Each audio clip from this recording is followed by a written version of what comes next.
you can go in peace. We are all over the world, and you can always count on us at all times, on all platforms, to deliver the best solutions with the most advanced technology and the highest security standards. Because we believe that we can make a difference in your life, in every single interaction. Teleperformance.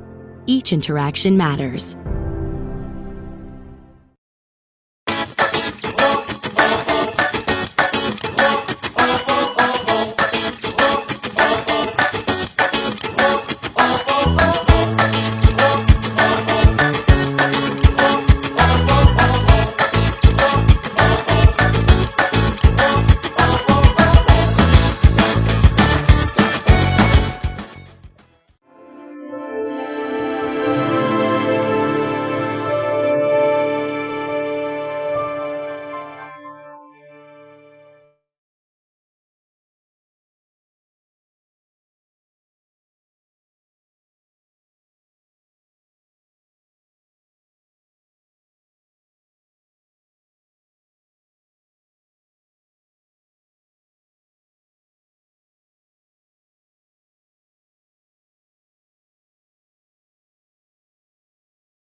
Bilang alumni nitong school na to, gusto kong makatulong sa mga bata na matuto when it comes to technology, lalo na sa panahon ngayon.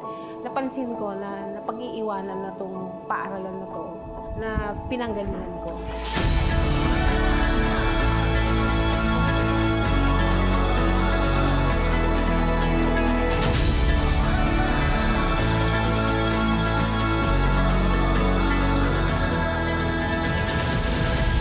People here are very thankful.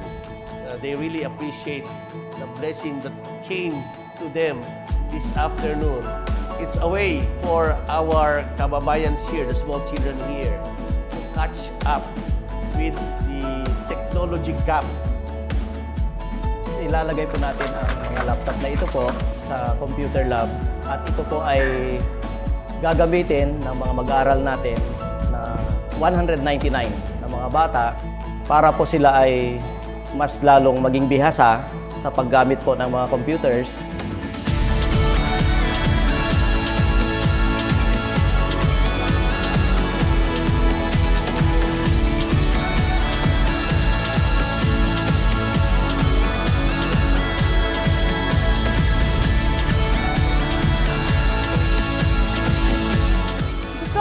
Magpasalamat sa ASUS Philippines at saka sa ASUS Foundation sa napakalaking tulong na ibinigay nila sa Lamo Elementary School. Naniniwala po ako na sa pamamagitan ng mga donations na ito na ibinigay po ng ASUS Philippines ay maadresan po natin ang kakulangan ng kaalaman ng ating mga bata ng paggamit ng computers para po sila ay maging globally competitive in the future.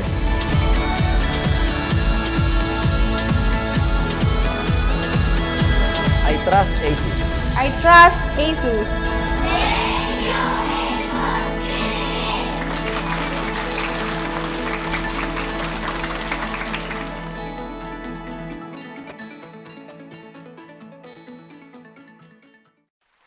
Want an e-wallet with free cash in? Try PayMaya and enjoy so much more! PayMaya, too good to be number 2. Pag sinabing e-wallet, ano ang naiisip mo? Dapat PayMaya, cause we have real-time transaction history and so much more! PayMaya, too good to be number 2. Pag sinabing e-wallet, ano ang naiisip mo? Dapat PayMaya, cause we have over 1,500 billers and load items and so much more! PayMaya, too good to be number 2. Pag sinabing e-wallet, ano ang naiisip mo? Dapat PayMaya, cause we have 99.9% uptime and so much more! PayMaya, too good to be number 2. As Oracle's global philanthropic educational program, Oracle Academy advances computing education around the world to increase knowledge, innovation, skills development, and diversity in technology fields. The program engages with thousands of educational institutions and educators in more than 120 countries, helping millions of students become college and career ready. Algebra University College is the biggest private higher educational organization in the Republic of Croatia, and we joined Oracle Academy program, and it helped us to gain our position, and it's helping our students and our teachers. Oracle Academy introduces students to computing with engaging hands-on experience through workshops, classroom curriculum, and Oracle Academy Education Bites. Oracle Academy has provided me with an extensive knowledge on computing, and it has also greatly improved my skills. I can view the resources, do practices, and do reviews on my own, so it has really given me a lot of flexibility, and it has also helped me to learn independently and in my own pace. I think one of the great things about teaching computing is how often it changes, and Oracle Academy have been at the forefront of many of those changes through the years. With the curriculum that they provide, it means you can teach up-to-date technologies to students that otherwise wouldn't be made aware of. We've been using Oracle Academy curricula since 1998, 1999. The students are benefiting from the Oracle Academy collaboration. It's very important because Oracle knows very well how to teach, how to provide courses, how to provide curricula. Oracle Academy helps students prepare for professional certification. Oracle Academy could offer me knowledge about data science and database foundations. Certification is very important to me. It will help me to get a good job. Our engaging curriculum plus industry-leading Oracle technologies spark curiosity and imagination. We are incorporating curriculum of Oracle Academy with a curriculum of Marwadi University, which will help students to bridge gap between industry and academia. We are actively using Oracle Academy Java course materials, which are great supplement to our curriculum. Currently, we have integrated the Oracle Academy Java Foundations curriculum into the AWO Science and Technology High School curriculum. As a faculty member, it is always inspiring to hear my students sharing their success stories and how Oracle Academy courses play an important role in making their journey even more successful. Oracle Academy trains and empowers teachers. From this training, I received Oracle full e-learning curriculum for database, sample exam question, and Oracle resources for learning database design and database programming with SQL. These tools and learning material help me improve how I teach my database courses and my research in artificial intelligence. Databases were a tough subject for me, since I really didn't understand them quite well. The dedication of my teacher and her passion in teaching helped and inspired me to work harder. Every time I saw her outside classes, she was learning from Oracle's courses, working hard on getting new information for us. Oracle Academy works with institutions and educators to help students prepare for fulfilling careers. So it's very important for the students to learn to computer science, programming. Now they have the curriculum, they have tools, they can access to all the software package that Oracle sells, and they can work in the products that they will use in their life job. The computer science job market in my country, it is quite healthy. The demand is bigger than the offer.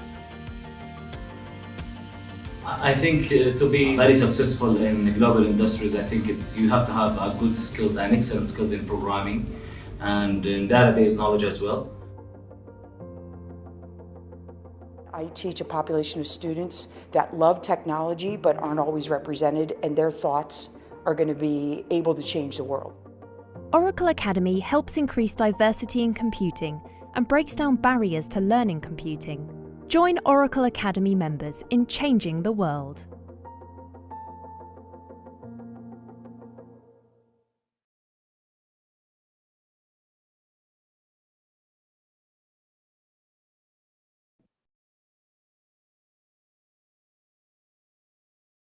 Hello, good afternoon everyone.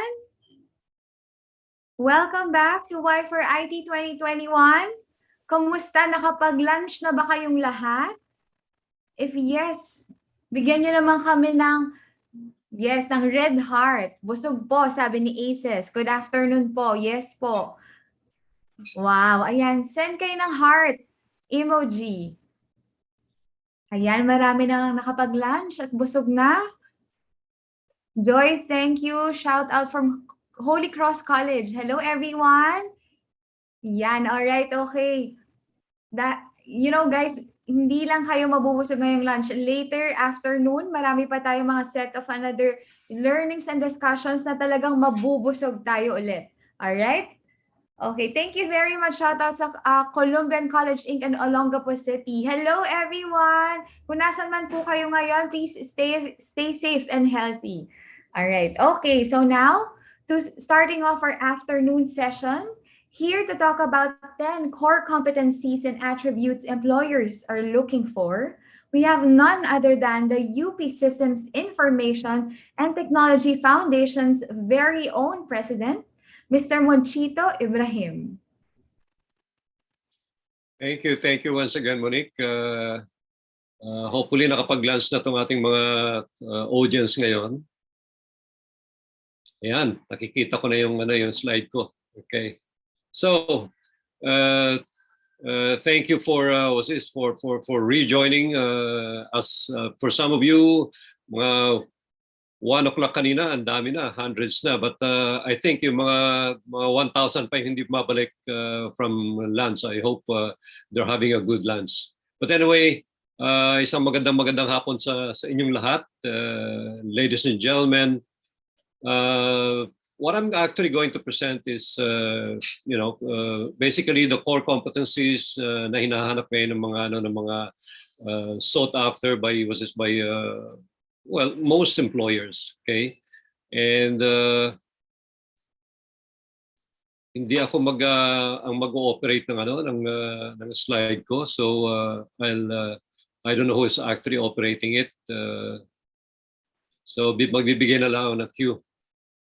Okay, today marks the start or the third day, the last day of the 3-day virtual 19th Youth Congress on Information Technology. It could not have been launched at a more opportune time. The rationale of the sorry. At dahil nagka-brownout dito kanina, nagkagulo-gulo yung aking mga what's this?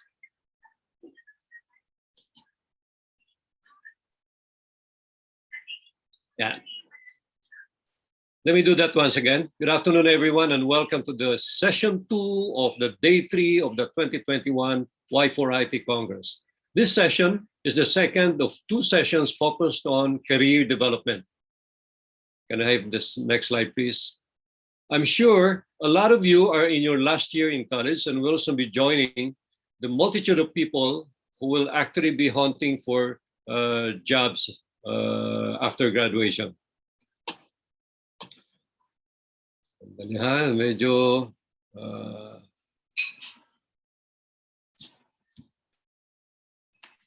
yun. Hindi ko alam kung anong ginawa ng brownout kanina. So in the next 20 minutes, I will actually try to walk you through some of the critical considerations most employers will be looking for from job applicants. A little bit about myself. I'm actually from a very remote town of Pualas, located in the boondocks of the province of Lana del Sur. I am a product of both the public and private school systems. When I was still in elementary and high school, I had to survive all the biases thrown at me primarily because I am a Muslim and studying in mostly Christian communities who were actually not used to living with people of different religions. When I came to Manila for college, I had even worse situations because, not just because of my religion, but primarily because I was a provinciano, galing sa Mindanao, Bisaya ang diction, okay? And a lot of people, pag nagsasalita ako, behind my back, nagtatawanan sila. But you know what? These are the very same reasons that motivated me to excel and strive to be better than everyone. Again, when I was job hunting after college, I had to overcome new prejudices as I was not a graduate of an Ivy League school, Ateneo, UP, LaSalle, okay? Nor did I have really good grades. 20% ng mga grades ko, well, either pasang-awa or I had several failing grades as well. But you know what?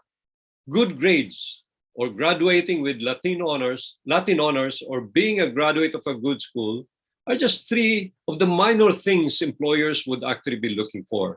Can I have slide 3, please? More importantly, they will have their eyes on the competencies they will be looking for. And what do we mean by competency? It is actually the knowledge, skills, and behavioral attributes for acceptable job performance. Next slide, please. What do we mean by knowledge? These are actually the facts, information, and skills acquired by a person through experience and education. So most of the things that we've learned from school is actually part of knowledge. What about skills? Skills refer to the technical and practical proficiencies required to actually perform a job. Next slide, please.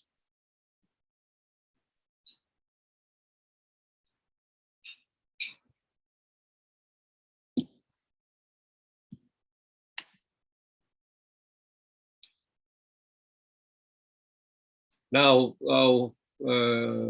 when we talk of behavioral attributes, these are actually personality characteristics that are key to successful job performance. In this presentation, we will actually be talking of the most important competencies and attributes that employers would usually look for from applicants. They will usually ask interview questions that would elicit answers that would indicate if the person being interviewed would possess these competencies and attributes. Next slide, please. Let's start with the first one, effective communication skills. You know what? Alam nyo, if there is one thing that really helped me in the early days of my career, it's actually my ability to speak in English, being able to actually communicate in English. And it took me quite a while para ma-perfect. Hindi naman ma-perfect. Hanggang ngayon, you know, may mga mali pa rin akong grammars. Okay, huwag niyo masyadong intindihin yung grammars. Just keep on talking in, speaking in English. Eventually, makikita nyo, marirealize nyo, okay, may mga kailangan kayong i-correct na mga mali doon. Next slide, please. And it is actually not just about speaking skills. You also need to develop proficiency in writing and presenting. All in English, because that is actually the language of business. Practice active listening and non-verbal communication skills. Open-mindedness, yung hindi kayo judgmental, bawal ang judgmental, can actually help you develop the art of active listening. Next slide, please. The next skill is collaboration skills. No man is an island, sabi nga nila. We all need to work with others. We need to be seen as a team person. Next slide, please. And when we talk of collaboration, it is actually all about teamwork, exchange of information, providing inspiration to others, and getting inspirations as well from others, sharing, building a working and caring team, developing effective interpersonal skills, building trust, helping one another, and moving towards the same goal. You have to be able to interact with people effectively, willing and able to share as well as receive information. Cooperate within the group and across groups. You need to support group decisions and put your own group goals ahead of your own goals. Hindi pwede yung sasabihin nyo, ay, sila nag-decide yan eh. Wala akong pakialam dyan. Hindi ako may kasalanan yan. Okay? Next slide, please. The next skill is actually problem solving. And this is very, very critical. Next slide, please. You will actually be expected to handle difficult or unexpected situations in the workplace, as well as complex business challenges. Problem-solving skills will always be valued by employers. Analytical thinking is actually a subset of critical thinking. Analytical thinking is the process of breaking down complex information or comprehensive data into fundamental parts of basic principle or basic principles. Ito yung hinihimay nyo muna yung bago nyo maintindihan. Critical thinking, on the other hand, is the mental process of carefully evaluating information and determining how to interpret it in order to actually make a sound judgment.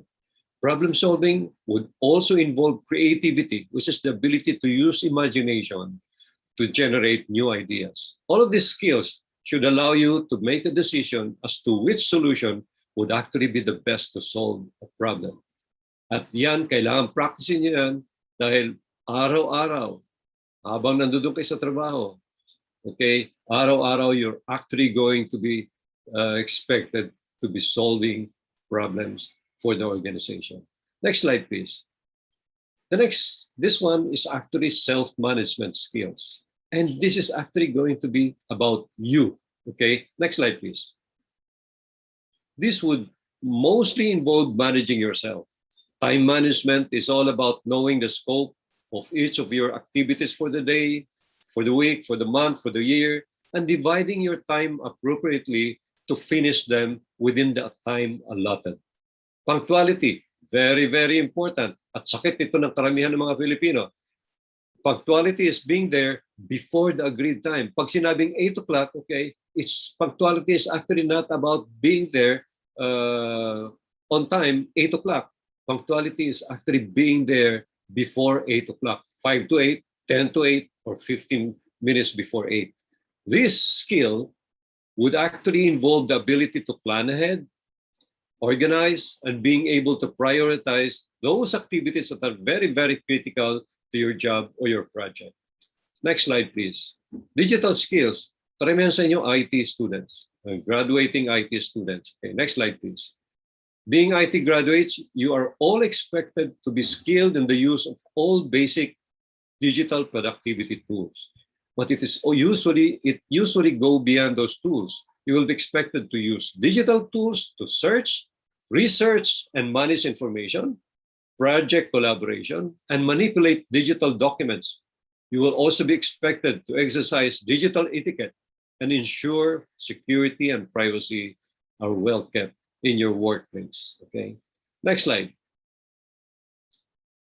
Learning ability skills. Because, you know what? Sa magiging trabaho nyo, okay, graduate kayo, BSIT, BSCS, BSIS, whatever, okay. Tingin ko yan, mga 20% lang. You were actually taught just the basics. 80%, you will actually have to learn while in the workplace, yung mga training na bibigyan ng company. But I'm telling you now, about 50% of the things that you need to learn para magawa nyo yung trabaho nyo, you will have to learn by yourself. Okay? Most of the knowledge you actually got while in college basically just provide you, like I said, the basics and the fundamentals. Everything else will have to be learned while on the job. This would mean that your job would actually involve continuous learning, either provided by the company or learning new skills on your own. This will need for you to be adaptable to changing situations in the workplace, which means being able to rapidly learn new skills and behaviors in response to changing circumstances. Kung hindi, magiging irrelevant kayo dun sa opisina niyo. Next slide, please. Next slide is about work ethics. Next slide, please. Aside from hard work, you will be expected to always practice professionalism, integrity, honesty, fairness, accountability, initiative, okay, and responsibility. Yung initiative, very, very important yan, okay? Because we've always, magmula nung bata tayo, hanggang nung nag-grade school tayo, hanggang nung high school tayo, hanggat hindi sinasabi ni teacher na gawin mo to, actually, for most of us, hindi natin ginagawa. O hanggat hindi sinasabi ng nanay natin na gawin mo to, hindi tayo kikilos. But in the actual workplace, okay, you're actually expected to have self-initiative, okay? Go the extra mile. Once you have completed the work that have been assigned to you, ask if there's anything else you can actually do. And you have to pay close attention to detail, accuracy, and completeness. Next slide, please. Positive attitude. Next slide, please. Always thinking positive, using the power of the smile in any situation, motivating and encouraging people around you with the positive words, it actually brings optimism in your life. Your workplace that makes it easier for everyone to avoid worries and negative thinking. So always fill your mind with positive thoughts and be nice to other people. Either yung kasamahan mo sa trabaho, outside of your work, to everyone. Next slide, please. Positive attitude. Remember, positive-minded people will always look at this glass as half full. In contrast, negative-minded people will always look at this as half empty.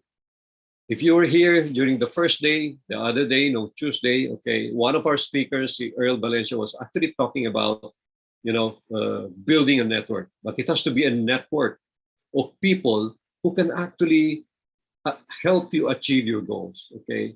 Ang iiwasan nyo dyan would actually be people who are not only toxic, minded people, okay, but toxic people as well. So yun yung mga iiwasan nyo dyan. Next slide, please. Leadership skills. Next slide. When you practice leadership, you do not have to be a leader to actually show leadership skills. Leadership is about action, not position. Okay? Next slide, please. So if you are not yet a leader, how then can you show your leadership skills? First, we need to actually go back to having a positive attitude.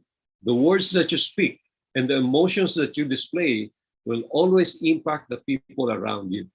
So make sure you only share positive vibes. Other leadership skills that you're expected to have, in addition to the ones on the slide, would be project management skills and group and meeting facilitation skills. Okay?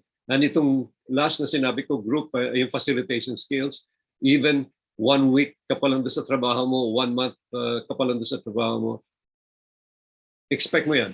You will actually be asked to lead a meeting, facilitate a meeting. Next slide, please. In this slide, we're actually going to be talking of, I think, one of the most important common sense. Important is attributes that we need to have. And ito tandaan nyo, every company, yung mga recruiters, yung mga nag-i-interview, okay, iisa ang pinaka-ayaw nila mangyari, mahaluhan sila ng tanga. Okay? Common sense. I would say that this is actually one of the most critical attributes that every employer would actually be looking for. Next slide, please. Common sense is sound, practical judgment concerning everyday matters, or a basic ability to perceive, understand, and judge in a manner that is actually shared by nearly everyone. Common sense can be taught to some extent, but it is largely built around our past experiences. Okay? So, tandaan nyo yan. Pinakaiiwasan ng mga kumpanya ay mahaluhan sila ng tanga at makapag-recruit sila ng tanga. Okay? Next slide, please. In closing, I would like to actually share with you a quote from Zig Ziglar that says, and I quote, "It is your attitude."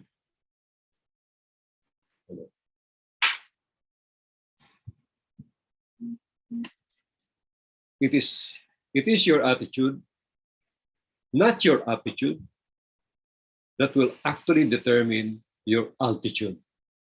Ulitin ko yun. It is your attitude, not your aptitude, that will determine your altitude. Okay? You do not have to be an honor graduate in order for you to have a successful career. It is all about having the right attitude, determination, and willingness to act that will actually give you success.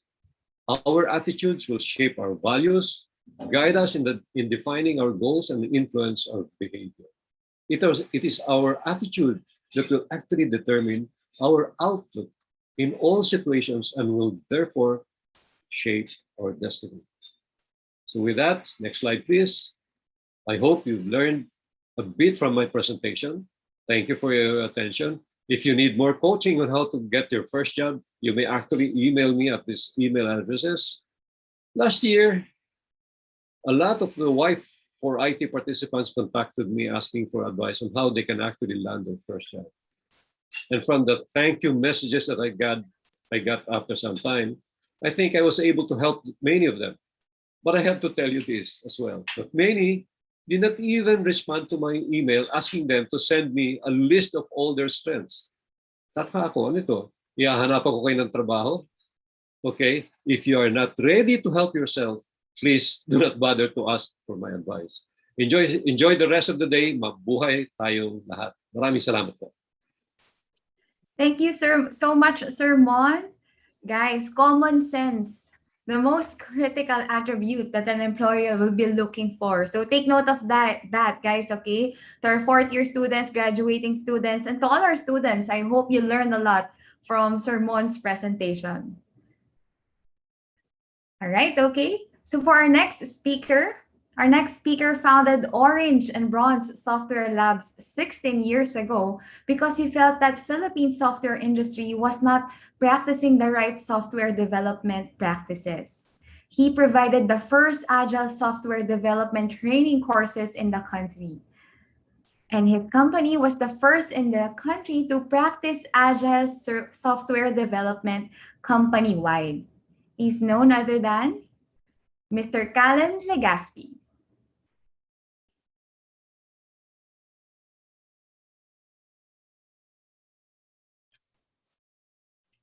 Hi everyone.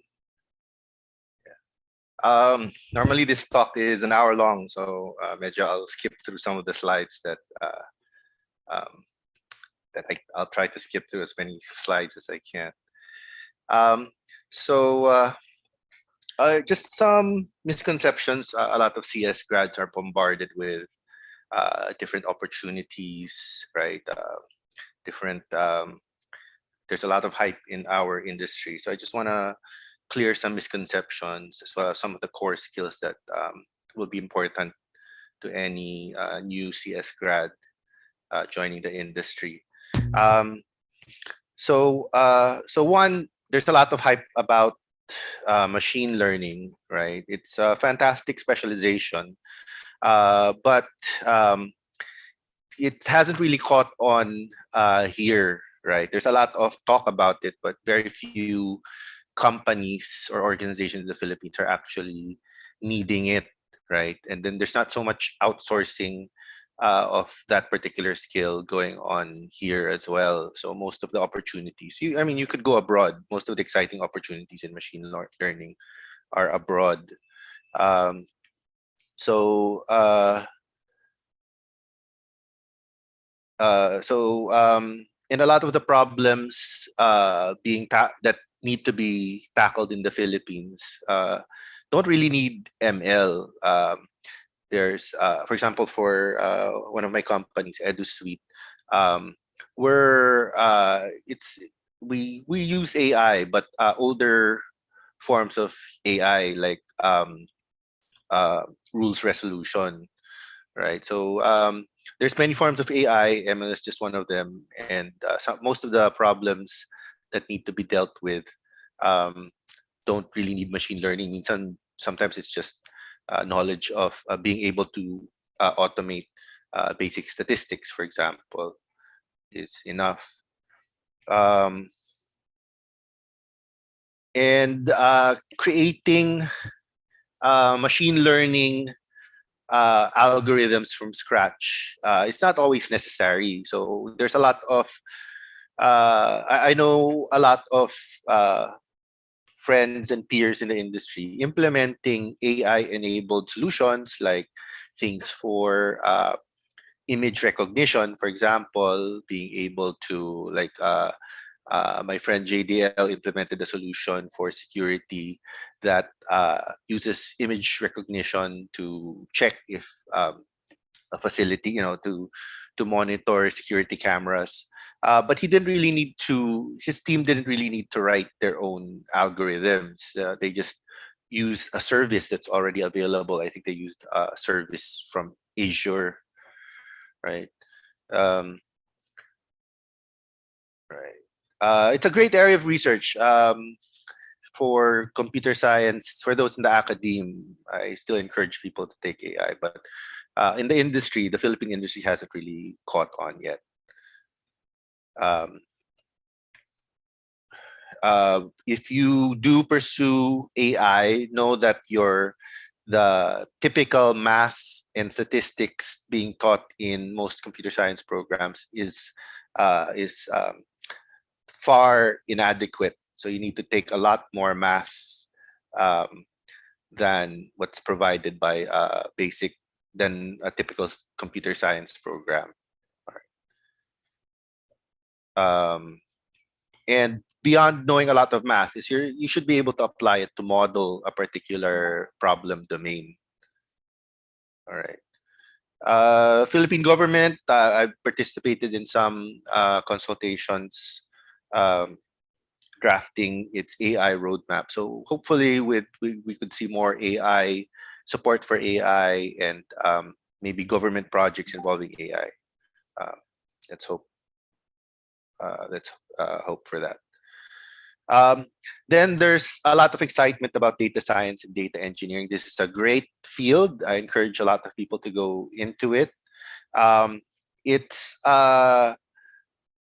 not so much heavy on computer science. It's not so much computer science problem, but data science is more being able to understand and model a domain. So a lot of having a deep understanding of, say, finance or healthcare, consumer goods industry, or logistics, agriculture, and being able to model that mathematically or statistically, and then write code, but doesn't have to be CS level code as long as you can automate, right? It doesn't have to be computer science level programming. Strong knowledge of the domain, strong background in math and statistics, but the programming requirements in most cases is quite simple. Okay, so in fact, there's a lot of non-CS. You'll have a lot of competition from non-computer science grads. A lot of doctors, accountants, business grads, scientists. They go into data science, and then they learn just enough programming, such as Python. Right. Of course, data science is different from data engineering. Right. So for data science, you have a lot of competition from non-CS grads because you don't really need CS level programming. The more computer science type of work is in data engineering. So this is the optimization of collecting, processing, storing, and retrieving data. Right. So this is about being able to optimize, being able to suck in tons and tons of data and properly transform it, do computations, make decisions, storage. All right. So these are the computer science and the software engineering problems, exciting problems. Okay.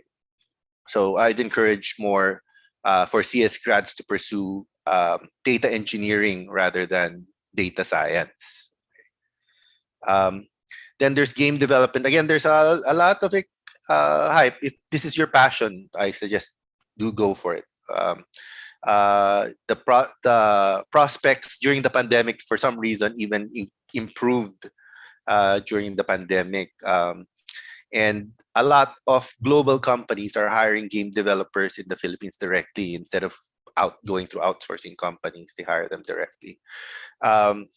And of course, the local companies, like the ones doing outsourcing, are also experience an increase in demand. But just a note, it's not as high as most other outsourcing practices, like the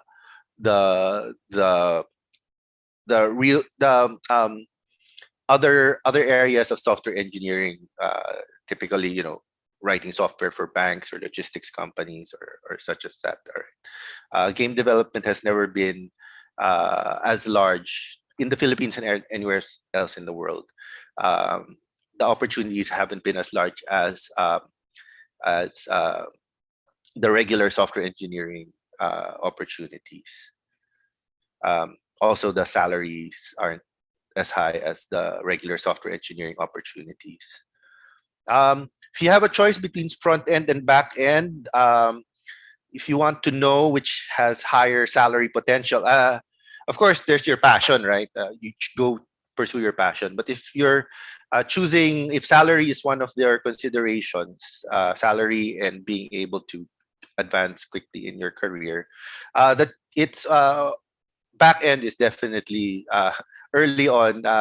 There was another developer who a more senior foreign engineer that told me that the money is in the back end, and it's still so true today. There was this in the news recently, I think some sort of blockchain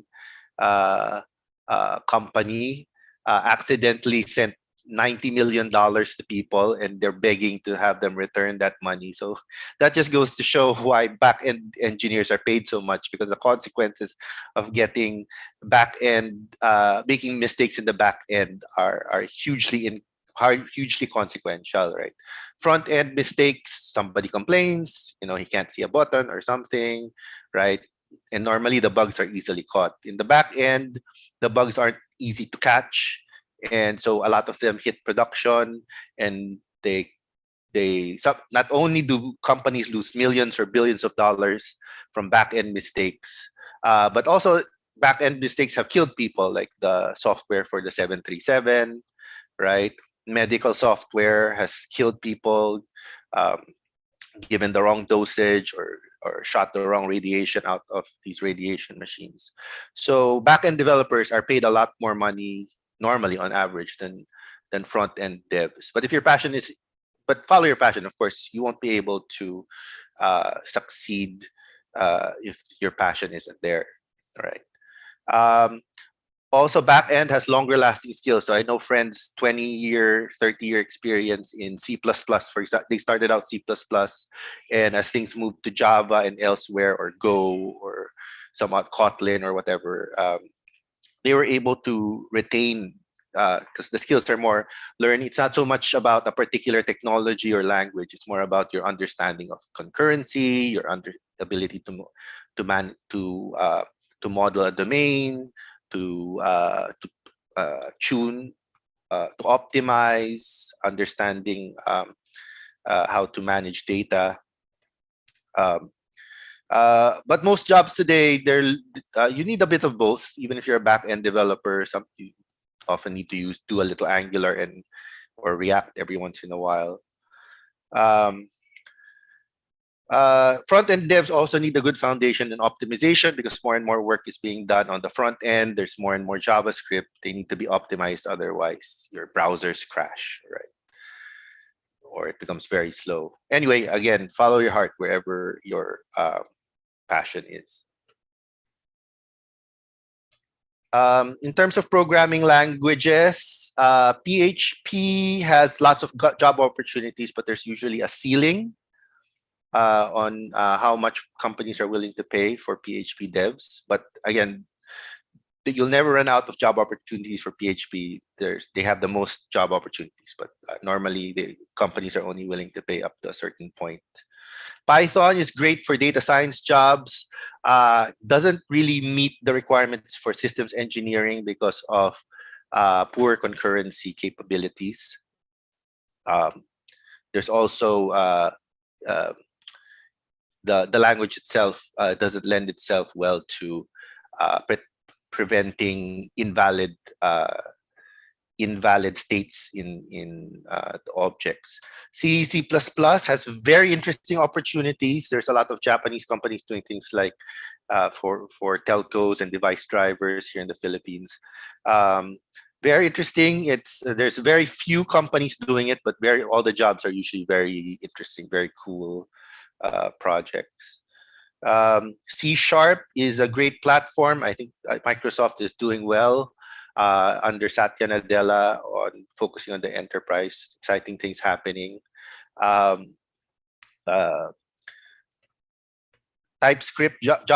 TypeScript, king of the front end.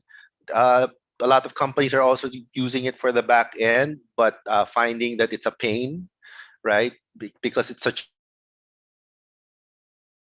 a pain, they normally don't want any juniors touching the back end. They'll only have seniors. JavaScript, because it's dynamically typed and all these things, doesn't lend itself well to preventing invalid states. Java is still king of the back end.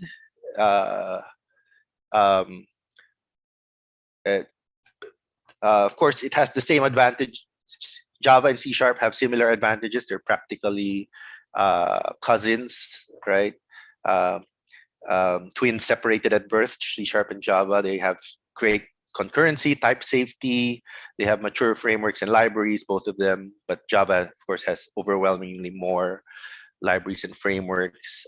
Java has the largest enterprise installed base, so C# is gaining more adoption. Things are going great there, but far and away, the existing installed base of Java is there. So we'll expect Java to be king of the back end for quite a while. I don't know for how long, but that's the current state. So let me talk about some of the skills that are important that a lot of software engineering companies, like my own companies, Orange and Bronson EduSuite, are looking for. Okay. So one is understanding safe coding practices, right? The back end, it's hard to detect. It's hard to detect bugs. So we need people who understand safe coding practices to prevent bugs. All right. So normally I have exercises, code examples, and I have people figure out how code can be improved to be safer, but we don't have that time. So for example, here, understanding that in this situation, you need a defensive copy. Well, one is you validate the parameters, and that's one of the most basic ways to have safe coding. Parameter validation. And then here, one of the things that should be obvious to a good software engineer, but not commonly taught, is that in this case, you need to have a defensive copy. You can't just take a mutable parameter. You can't have a mutable field and I'll just take it from the parameter from outside. You should only have a copy, right? Even going outside, even the getters, you should only return a defensive copy, not return the actual field if the class itself, if the class of the field is mutable. Very risky. Then there's prefer immutability, avoid making sure your fields are final, avoiding setters, right? I have an entire 5-day course on these things. A lot of profs have taken it, and I've tortured them in 5 days to understand the safe coding practices. Understanding design patterns and anti-patterns. Design patterns are recurring good solutions, known solutions to recurring problems. Anti-patterns are common mistakes that people think are good practices, but they keep repeating it. All right. I don't have time to go through all these. Each design patterns class will take to deal with it properly will take at least 2 or 3 days or even more. But I encourage every software engineer should understand design patterns and anti-patterns. Cloud it's impossible to have a decent career, especially if you're on the back end, without a good understanding of the cloud. And if you have a certification on the cloud, that certainly sets you apart. When CS profs interview me, hey, besides learning computer science, what should our students learn? What certification should they gain? I always tell them, encourage them to get an AWS certification before they graduate. That will set them far apart from all their competition. All right. Here again, I don't have time to run through these exercises, but here understanding concurrency, right? Here there's a race condition. I don't know if you can see the race condition. You have to understand how that something that works on your own machine, because you're testing it on a single thread, won't work in the back end where you might have 1,000 threads doing the same thing concurrently. All right, so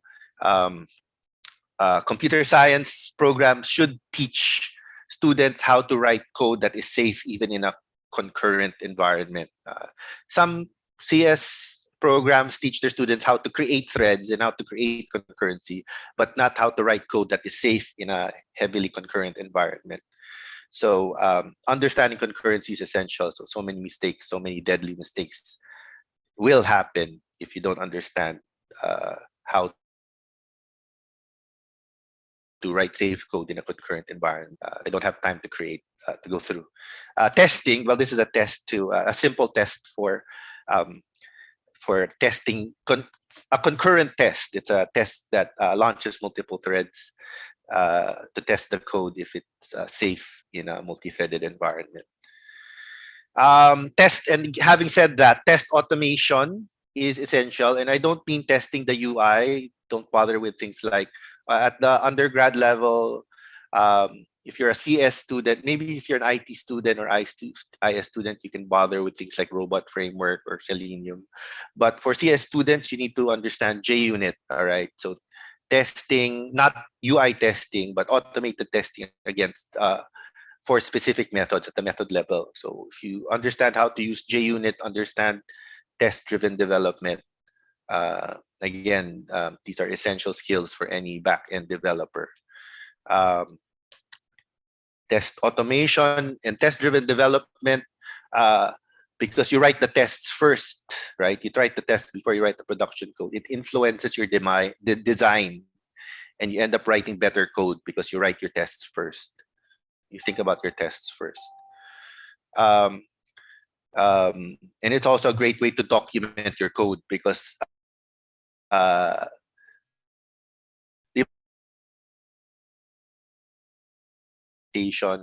the first thing you look at is the code examples. And that's exactly what unit tests are, right? So it leaves great documentation for the people who are maintaining, going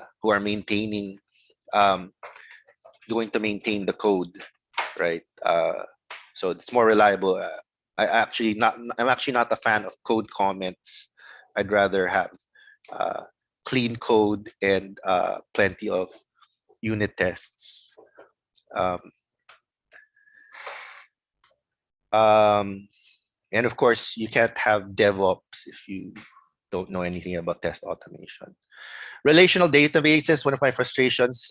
Many devs, in fact, it seems like all the devs from any school are very poor on the database side. They don't understand how to write efficient queries, efficient schemas, when to normalize and when to denormalize, how to avoid deadlocks, how to have transactional integrity. Terrible. Most of the database skills of computer science grads today are just awful. So, but again, this is essential to the back end. So you need to have great skills in the database, and this will set you apart if you do. Right.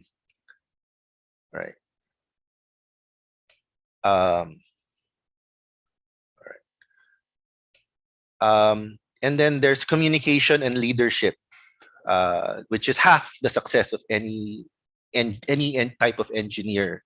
Communication and leadership. I think this has been emphasized over and over again by other speakers. Just a bit about one of my companies, Orange and Bronze.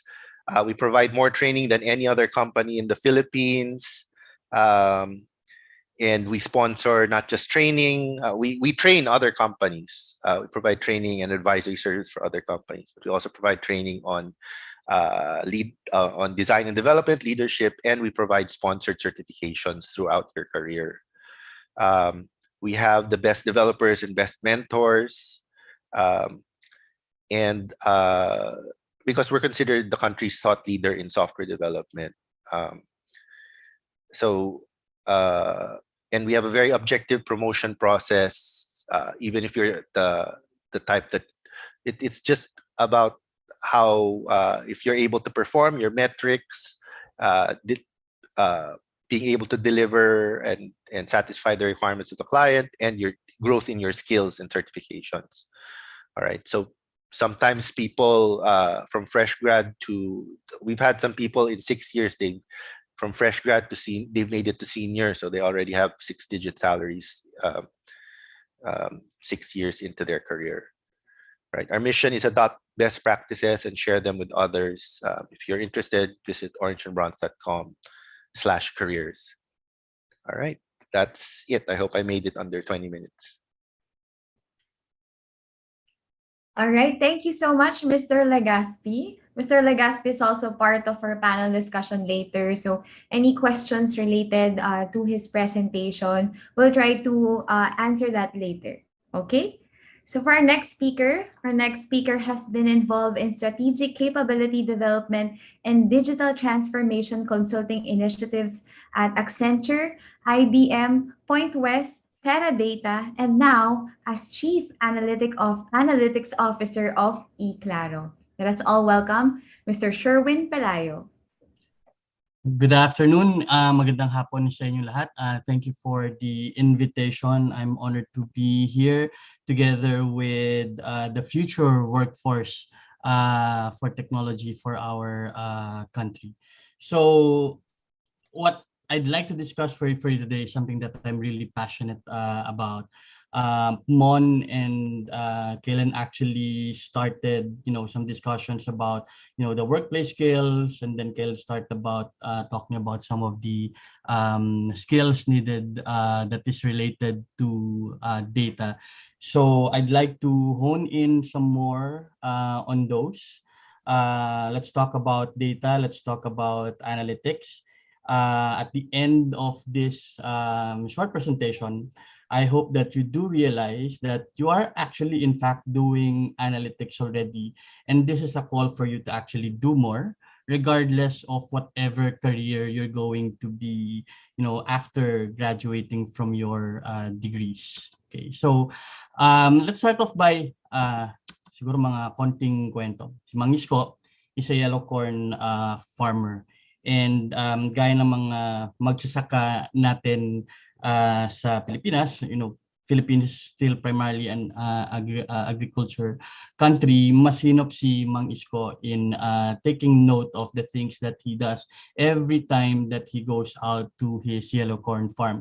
So may notebook siya and he makes sure that he takes note of kailan siya nagtatanim, ano yung tinanim niya, anong klaseng corn yung tinanim niya, anong fertilizer ginagamit niya, kailan siya nagdidilig at ganong amount of water yung kanyang ginagamit. Okay, so every day na or every time na nagtatanim siya, every time na nag-harvest siya, and all of the activities in between nire-record ni Mang Isko yan.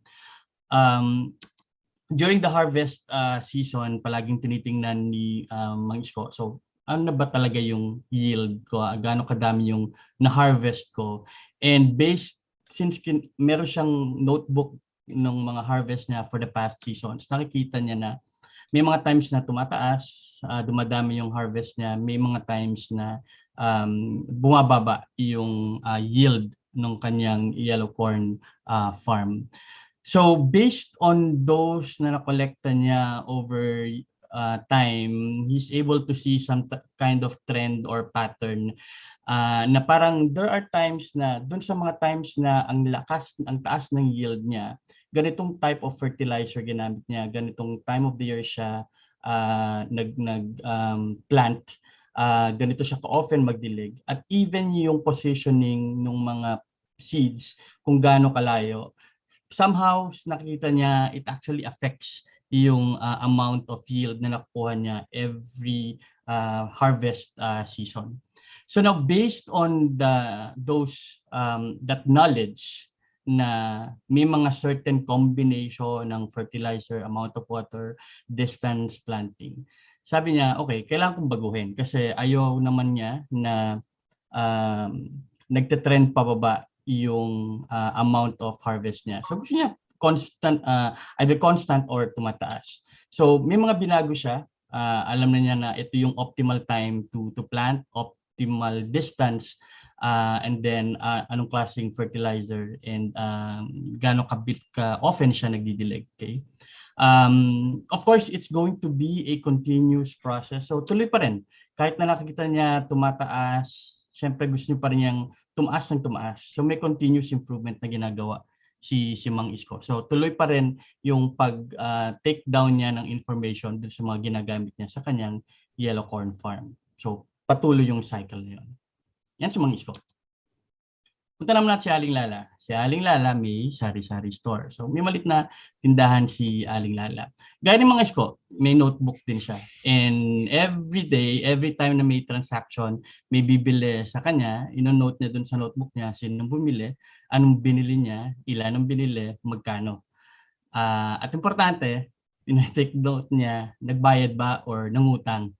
Pinalista lang ba nung bumili. So may ganun siya, every transaction sa buong araw, nire-record ni Aling Lala sa kanyang notebook. At the end of the day, syempre kinakalculate niya magkano yung kita niya, may puhunan pa ba siya kinabukasan, may natira pa ba dun sa products na tinitinda niya, baka naubusan na siya. May mga products bang hindi nabebenta at baka mag-expire na kasi may mga products naman talaga na nag-expire. Since kinokolekta niya yung information na yon, every day, nakikita din niya yung trend ng kanyang kita. So, kinukumpara niya ngayon, yung kita ko ba ngayong araw na to, mas mataas o mas mababa kahapon, mas mataas, mas mababa same time last month or same time last year. So, tinitingnan niya yun kasi syempre, bilang negosyante, gusto ni Aling Lala na yung kita niya palaging mataas, di ba? Hindi siya nalulugi. Okay, so tinignan niya yun. So nakikita niya na may mga certain products siyang sinesell na mabenta during certain parts of the year. So may mga mabenta during summer, merong mga mabenta during rainy season. Okay, so based on that knowledge na nakita niya doon sa ninonote niya na information, alam na ngayon ni Aling Lala kailan siya magbebenta ng certain products during summer at kailan siya magbebenta ng certain products during rainy season. And again, gusto niyang magtuloy-tuloy na hindi na siya nalulugi. So patuloy niyang nagte-take down ng notes every time na may bibili sa kanya. Ayan si Aling Lala. Medyo punta tayo sa sarili natin. Ito yung kwento ni Johnny at ang kanyang student allowance. Tawag ko dito the story of Johnny and his vanishing allowance. Okay. May allowance tayo lahat, di ba? Bilang estudyante. Siguro karamihan sa inyo, or well, tingnan natin, keep track nyo ba lahat ng mga gastusin ninyo based dun sa allowance na binibigay sa inyo ng mga parents or guardians inyo? Si Johnny does that. So, pamasahe, school supplies, pagkain. Siyempre, somehow, kailangan din niyang some form of entertainment. So, may mga ginagastos siya na ganong mga bagay. So, kini-keep track niya yun. Tinetake down niya yung ganong klaseng expenses na ginagamit niya. Binibigyan siya ng mga magulang niya ng allowance every time na sumasweldo yung mga magulang niya, which is about around 15th or the 30th. So, quincenas. Kumbaga, nagkakaroon din siya ng allowance. Napupunan ni Johnny na, I mean, there are times talaga, there are certain days in the month na wala na siyang allowance, na ubusan na siya ng allowance. So, doon sa notebook kung saan niya kinukuha, nino-note down lahat ng kanyang mga gastos, nakita niya, okay, a few days after may allowance siya, kaya pa, pero nagkakaroon na ng yellow days, mga 5 days after noon. And then talagang 3 days before niya magkaroon ulit ng allowance, wala na, halos wala na. Pagdating ng 30th, wala na talaga. Okay, so syempre ayaw nun na ayaw ni Johnny ng gano'n. So tinitingnan niya ngayon, kailan ba siya talaga dapat gumastos? Ano ba dapat yung gastusin niya para ang maging itsura ng kanyang kalendaryo pag gumagastos siya ng allowance is, may enough buffer siya na hindi siya talaga nauubusan ng allowance. Okay. May problema siya pag 31 days in naman kasi talagang yung huling-huling araw medyo may problema pa rin siya. Okay. So pero at least na nabawasan niya yung sa mga aming nagtatrabaho, tawag niya mga petsa de peligro na talaga yan. Okay. So na halos walang-wala na talaga. Pero at least nag-improve. At gusto pang mag-improve ni Johnny para totally walang red dun sa kanyang calendar of allowance. Kaya tuloy pa rin yung pag-take down niya ng notes kung may dun sa mga pinagkakagastos niya. Okay. So itong istorya ni Mang Isko, ni Aling Lala, at ni Johnny, hopefully ngayon nakikita nyo na parang ginagawa nila din naman to sa pang-araw-araw, di ba? May mga allowance kayo para kayo si Johnny. So iniisip nyo din yung ganito mga bagay. Ito actually sa analytics. Kaya sinasabi ko sa simula, sinabi ko sa inyo na actually ginagawa nyo na talaga yung analytics. Okay? In one form or another. And itong mga kwento na to, actually totoong mga kwento ito na ginawa na nagkaroon ako ng mga projects dito sa Pilipinas na ganito talaga yung ginagawa. Yung si Mang Isko is a totoong yellow corn farmers sa Isabela. Ginawa namin sila ng isang project that will allow them to really maximize their yellow corn farm yield. Yung practice kasi nila noon is based on pamahiin. Bawal magtanim kung may pinanganak na babae sa kanilang barangay. So yung mga ganon. So we're telling them na may kailangan kayong information na nakunin para mas mataas yung yield niyo.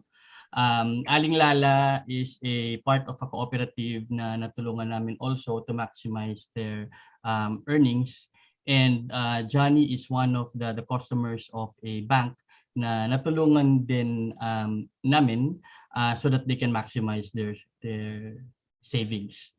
So these are real stories, these are real applications of analytics. Pero gaya nga sinabi ni Kellen kanina, very nascent pa, medyo bago ba rin talaga itong analytics na ginagawa natin sa Pilipinas. Kaya kailangan namin ng mga ng future workforce na kayo para lalong lumaki yung workforce natin in analytics. Medyo maging a bit technical, yung nakikita yung life cycle kanina, yung kulay orange, that's actually the data life cycle. Ito yung ginagawa talaga ng analytics. Analytics increases the value of data as it transforms data to information, to insights, and to imperatives. So as we go along here, recall kung ano yung ginagawa ni Mang Isko, Aling Lala, at ni Johnny in this part. Data is where we create data. So dito nagsisimula yung data. Okay, this is where we create the transactional sources, the birth of data. Every time nagtatanim si Mang Isko, every time na may bumibili kay Aling Lala, every time na may ginagastos si Johnny, that's the birth of data. Nagkikreate na tayo ng data. Pag nag-enroll kayo sa school, yung mga enrollment records niyo for every subject, that's the birth of data. When you now go to work, when you apply, when you fill up a biodata, personal form, application form, that's the birth of data. When you post something in social media, nag-post kayo sa Instagram, nag-create kayo ng video sa TikTok, nag-post kayo ng comment sa isang post sa Facebook, you are creating data. Okay. Once data is created, analytics transforms it into information. So kinokolekta lahat ng data na yon, put it in a single repository. We want to answer what happened. Okay. So gaya ni Mang Isko, Aling Lala, Johnny, ano nangyari? At the end of the day, tumaas ba yung kita ko? Wala na ba akong allowance? So may mga ganong types of information, may mga ganong tanong na nasasagot when data is collected and consolidated as information. When we go into insights, we find trends and patterns. So since marami na tayong kinokolekta, may historical data tayo, nakikita natin ngayon bumababa ba, may trend ba na tumataas. Dito natin masasagot yung mga question, bakit nangyari yun? So bakit patuloy na bumababa yung kita? Okay? Bakit bumababa yung yield? Bakit palagi po nawawala ng allowance? So when you consolidate all of those information, you're now getting historical data, pwede nang sagutin yung tanong na why it happened and actually what could likely happen next. So somehow you're going to be able to forecast anong pwedeng mangyari pa in the future. Nagtatapos ang analytics, yung cycle na to, isang cycle, into developing the various options. What should be done next? Siyempre, hindi ka titigil doon sa, okay, alam ko na kung bakit nangyari. Kailangan may gawin kang action para kung halimbawa negative yung trend mo, maging positive siya. Kung hindi ka kumikita, dapat ma-reverse mo yun. Alam mo kung ano yung dapat mong gawin para kumita ka pa. Okay? Some technical terms, data governance, data management, data security, data ethics sa data stage. Importante lang dyan is ethics. We need to make sure that we are using data for the good of people, for the good of society. Okay? Importante lang yun.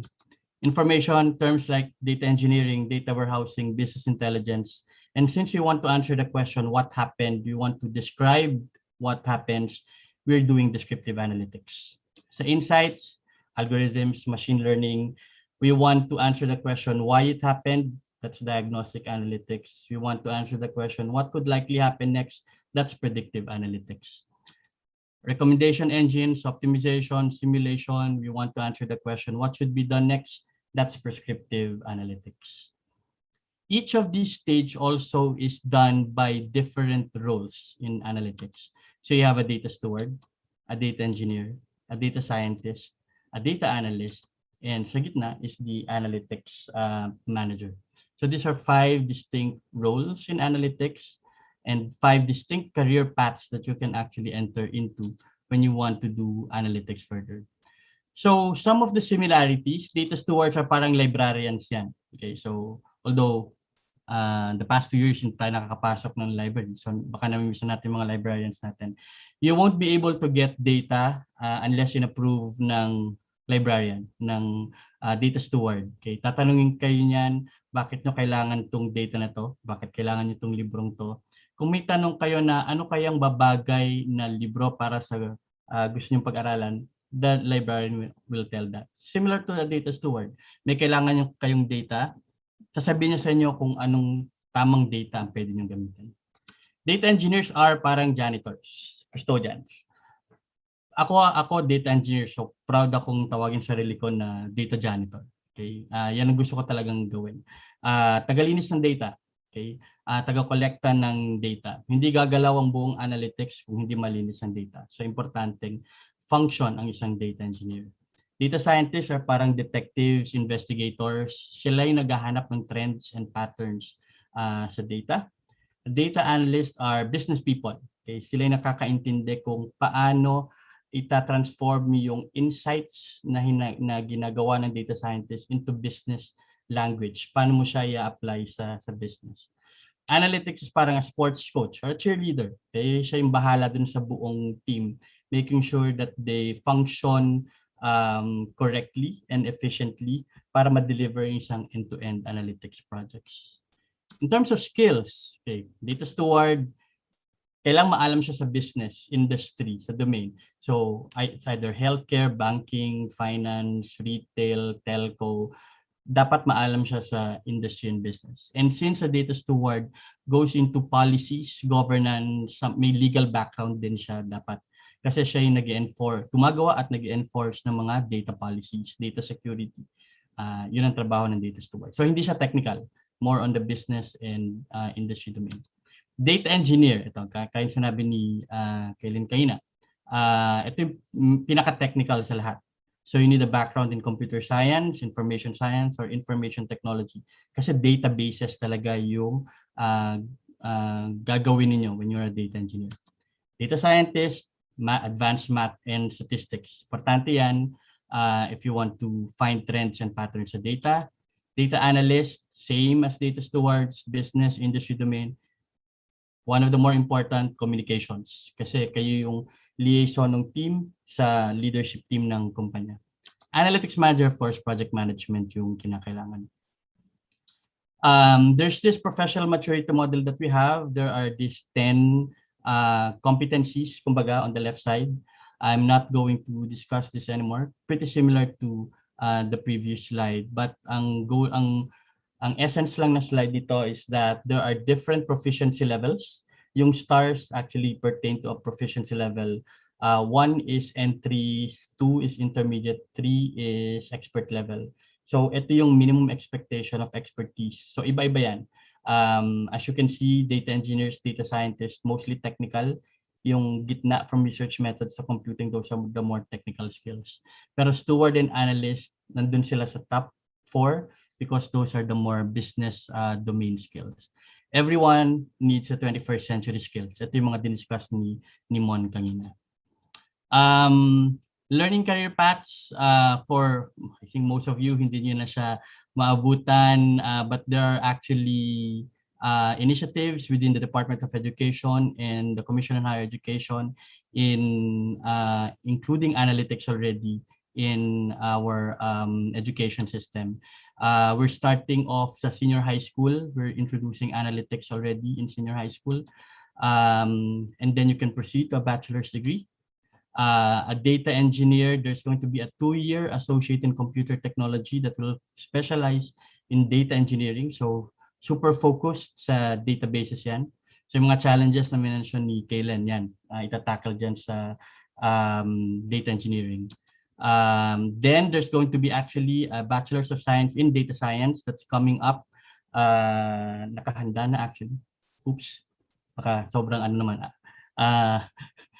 Advanced announcement. But there's actually universities already offering Bachelors of Science and in Data Science.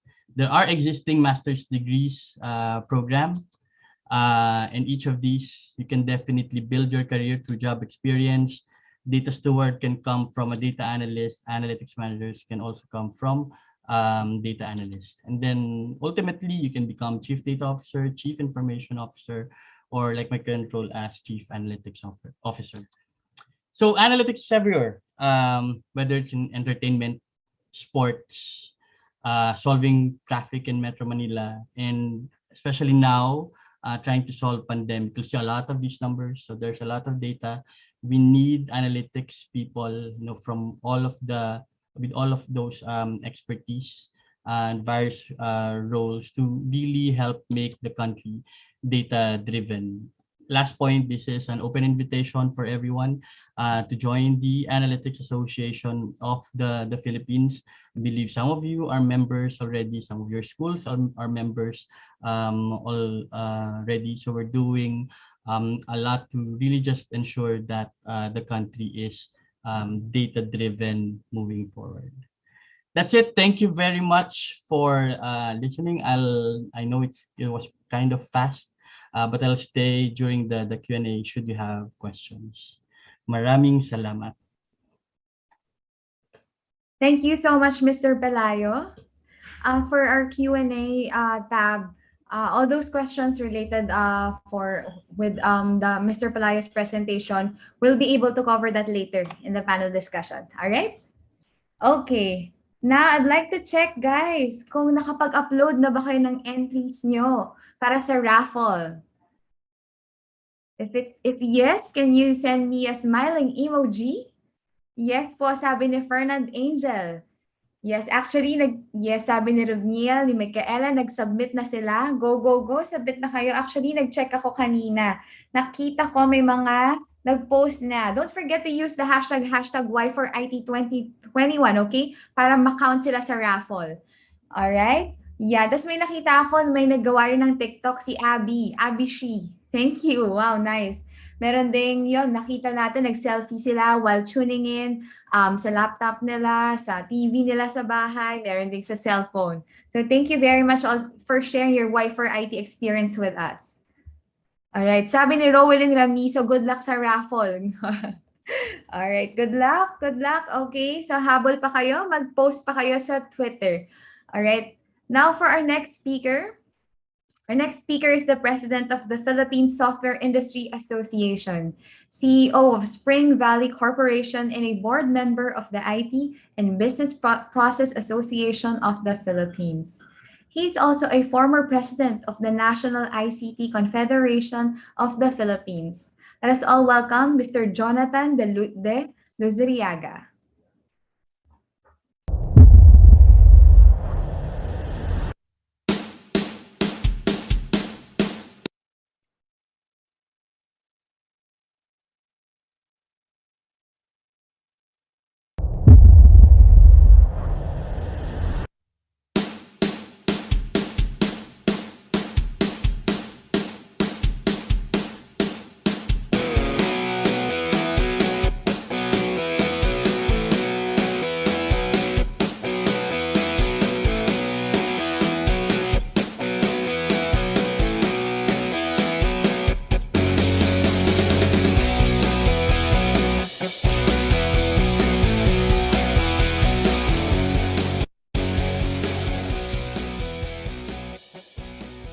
Magandang hapon po sa inyong lahat. This is Jonathan Defensor de Luzuriaga, President of the Philippine Software Industry Association.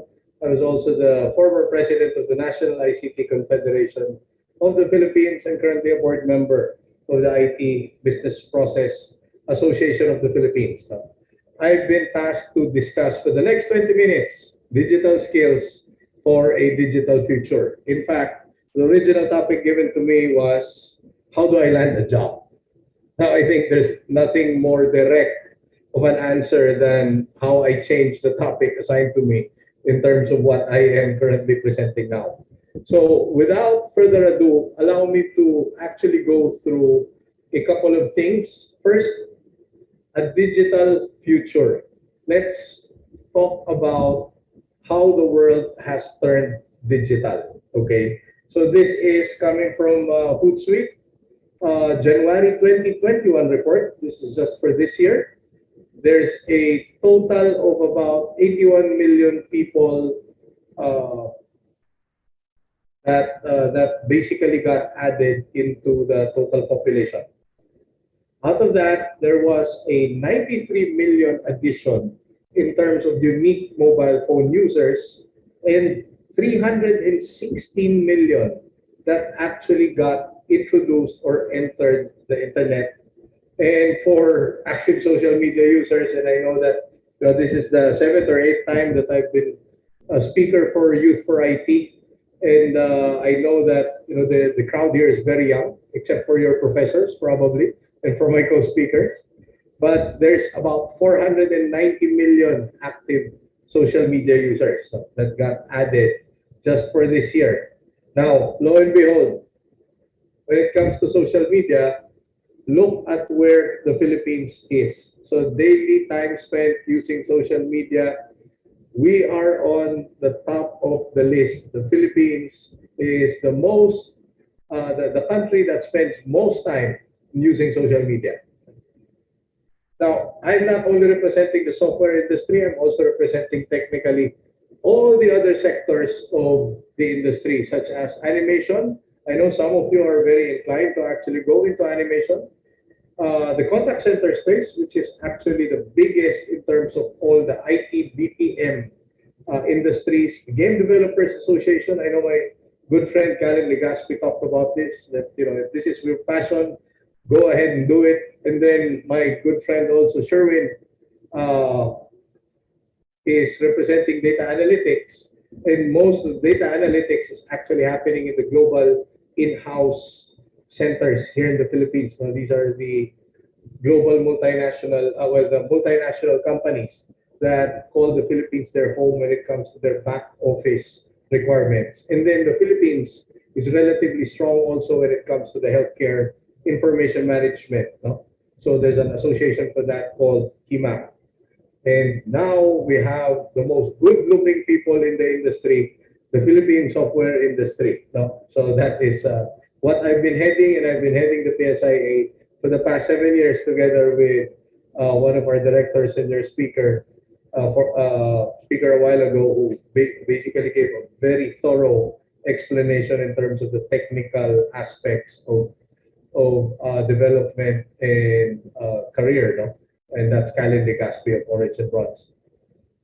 The Philippines has grown not just as a call center destination. I know some of you probably have worked in a call center. Some of you are aiming to work in a call center, but there's already now strength beyond voice. So as you can see across the various identifiers in this slide, there's a whole lot of job opportunities for students coming out of the academic institutions. No? There's some in animation, contact center, game development, healthcare, shared services, and of course, IT and software.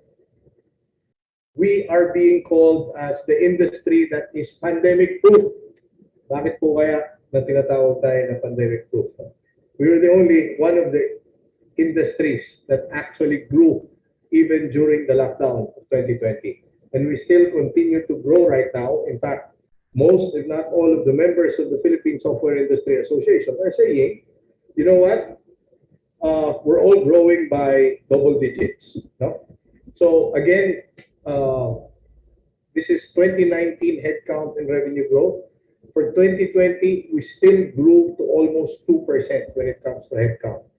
Mind you guys, the 26.3 that you see here is in billions of dollars. So that's how big this industry is. Now, what really happened during 2020? Apparently, because of the restrictions in terms of movement,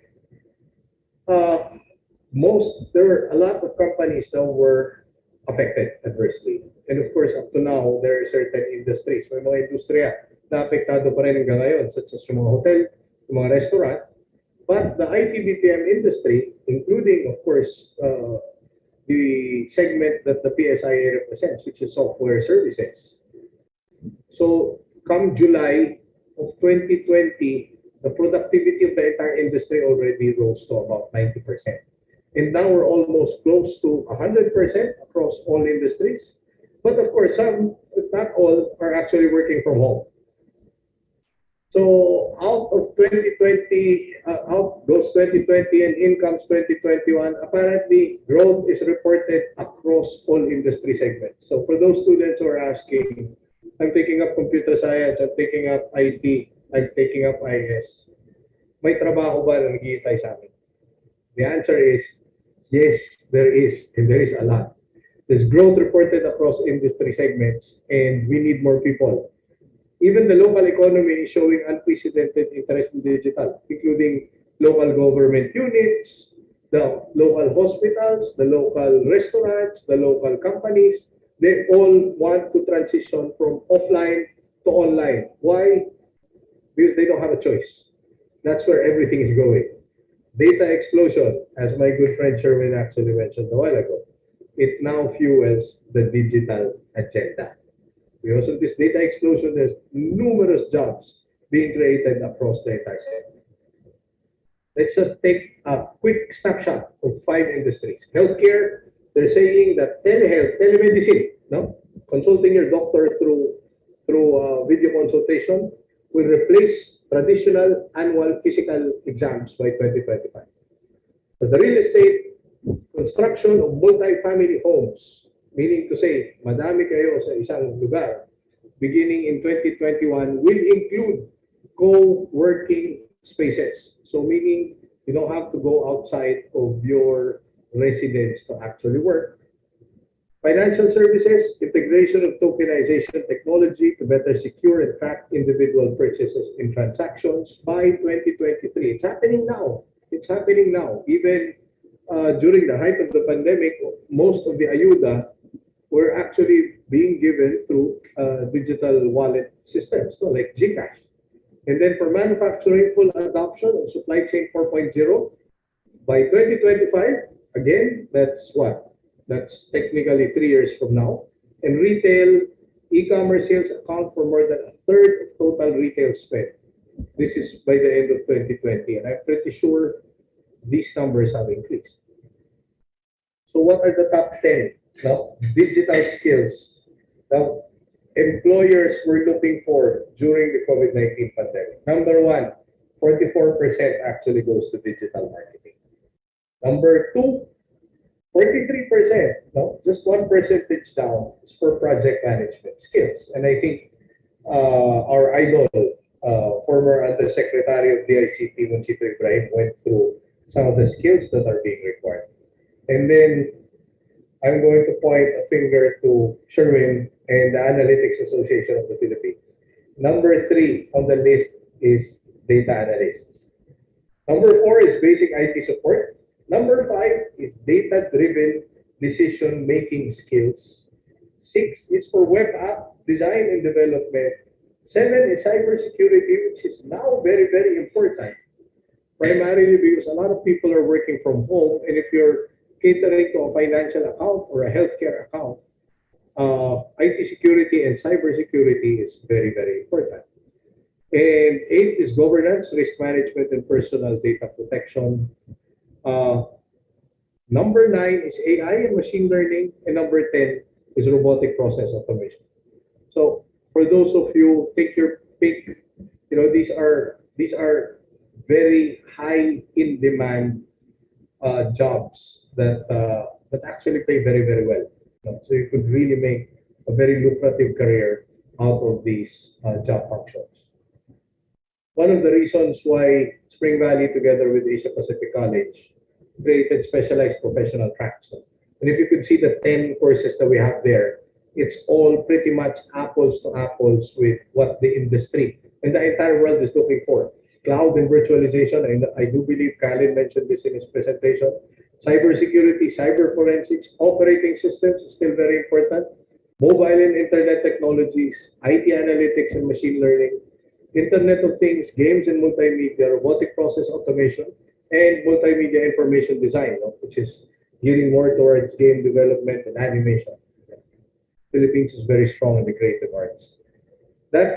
These are some of the offerings that we actually crafted, which is being taken up by a lot of people, including career shifters. We're not even talking about students. We're talking about professionals who originally took up accounting and banking and finance, who are now trying to become digital workers. So it's very important to keep track of what's happening and what the demand is in order for you to plan your careers properly.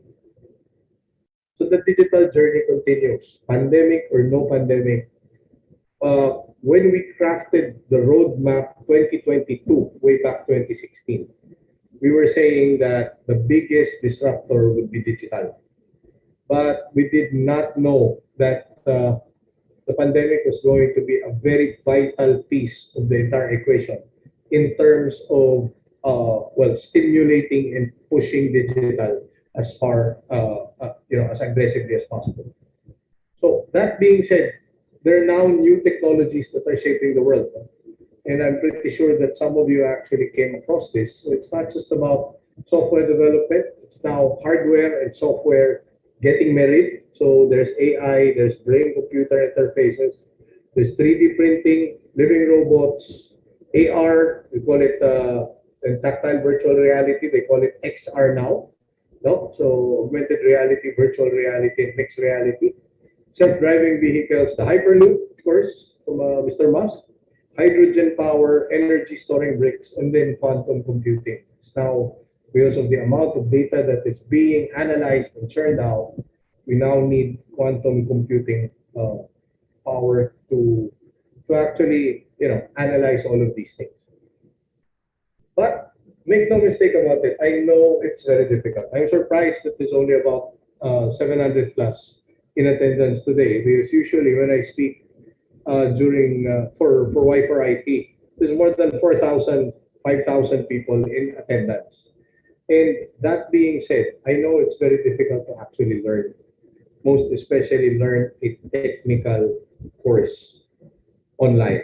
That's why a lot of people are still looking for a learning bubble, or in our case, in the industry, a work bubble.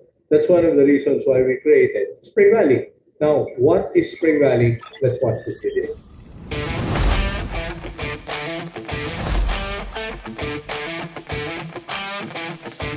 My name is Jonathan De Luzuriaga, and this is my business diary.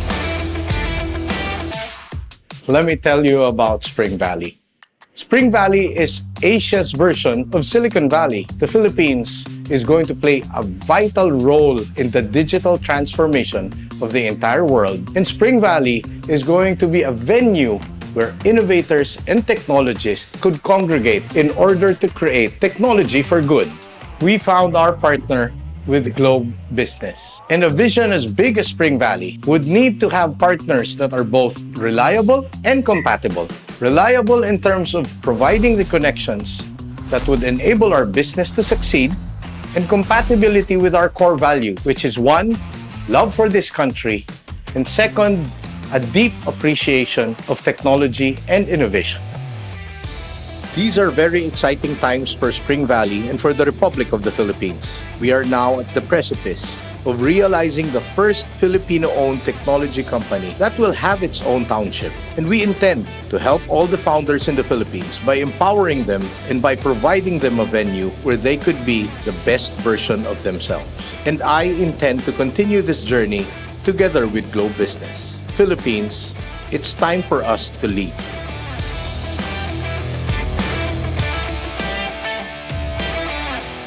Your own vision, no?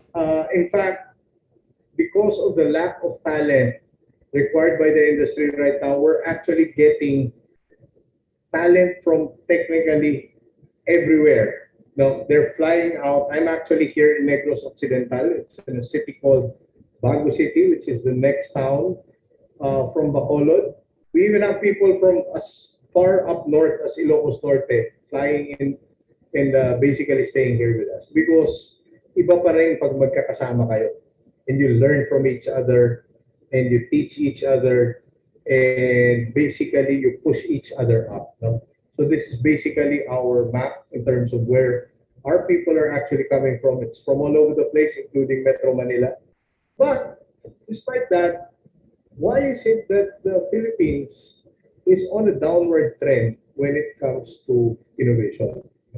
We got a lot of people who are taking up computer science, and we've got a lot of people taking up information technology. But somehow all the other countries in the world are a little bit more aggressive in terms of embracing digital. So this is the latest innovation index. We fell 13 spots, which is a very, very difficult pill to swallow. And my message for all of the students and all the educators here now is basically this. The country needs you. Those of you who are taking up a technical course right now, congratulations, you're on the right path. Please ensure that you learn as much as you can. Attend events like these wherein we have formidable industry speakers that are basically going to run you through the ABCs of what it's really like to be competitive globally and to become a world-class software developer. So it doesn't really matter. Are you going for a career? Are you going to freelance? Are you going to put up your own startup? It doesn't really matter as long as you become the best version of yourself. In fact, I just like to end this talk with this one. There's no room for complacency in the fast-moving digital world, because the only wrong move is when it comes to digital transformation is not to make any move at all. And this is more geared towards the companies. But these companies, an industry, an entire country cannot go through a digital transformation without digital talent. So how do you land the job? Make sure that when you get out of university or the academy, you know how to perform what you actually studied for. That's the best advice there to give everyone right now. And with that, I would like to say thank you and magandang hapon po sa inyo lahat. Thank you so much, Sir Jonathan. Thank you, sir. Sir Jonathan also is part of the panel discussion later. So any questions posted here in our Q&A tab, we'll try to accommodate them later. All right? Okay, now for our last presenter for the day. He is a Partner Development and Success Manager of Linux Professional Institute for the Asia Pacific. Here to talk about exceptional and everyday technology, here is Mr. Jose Jolly R. Villavisa.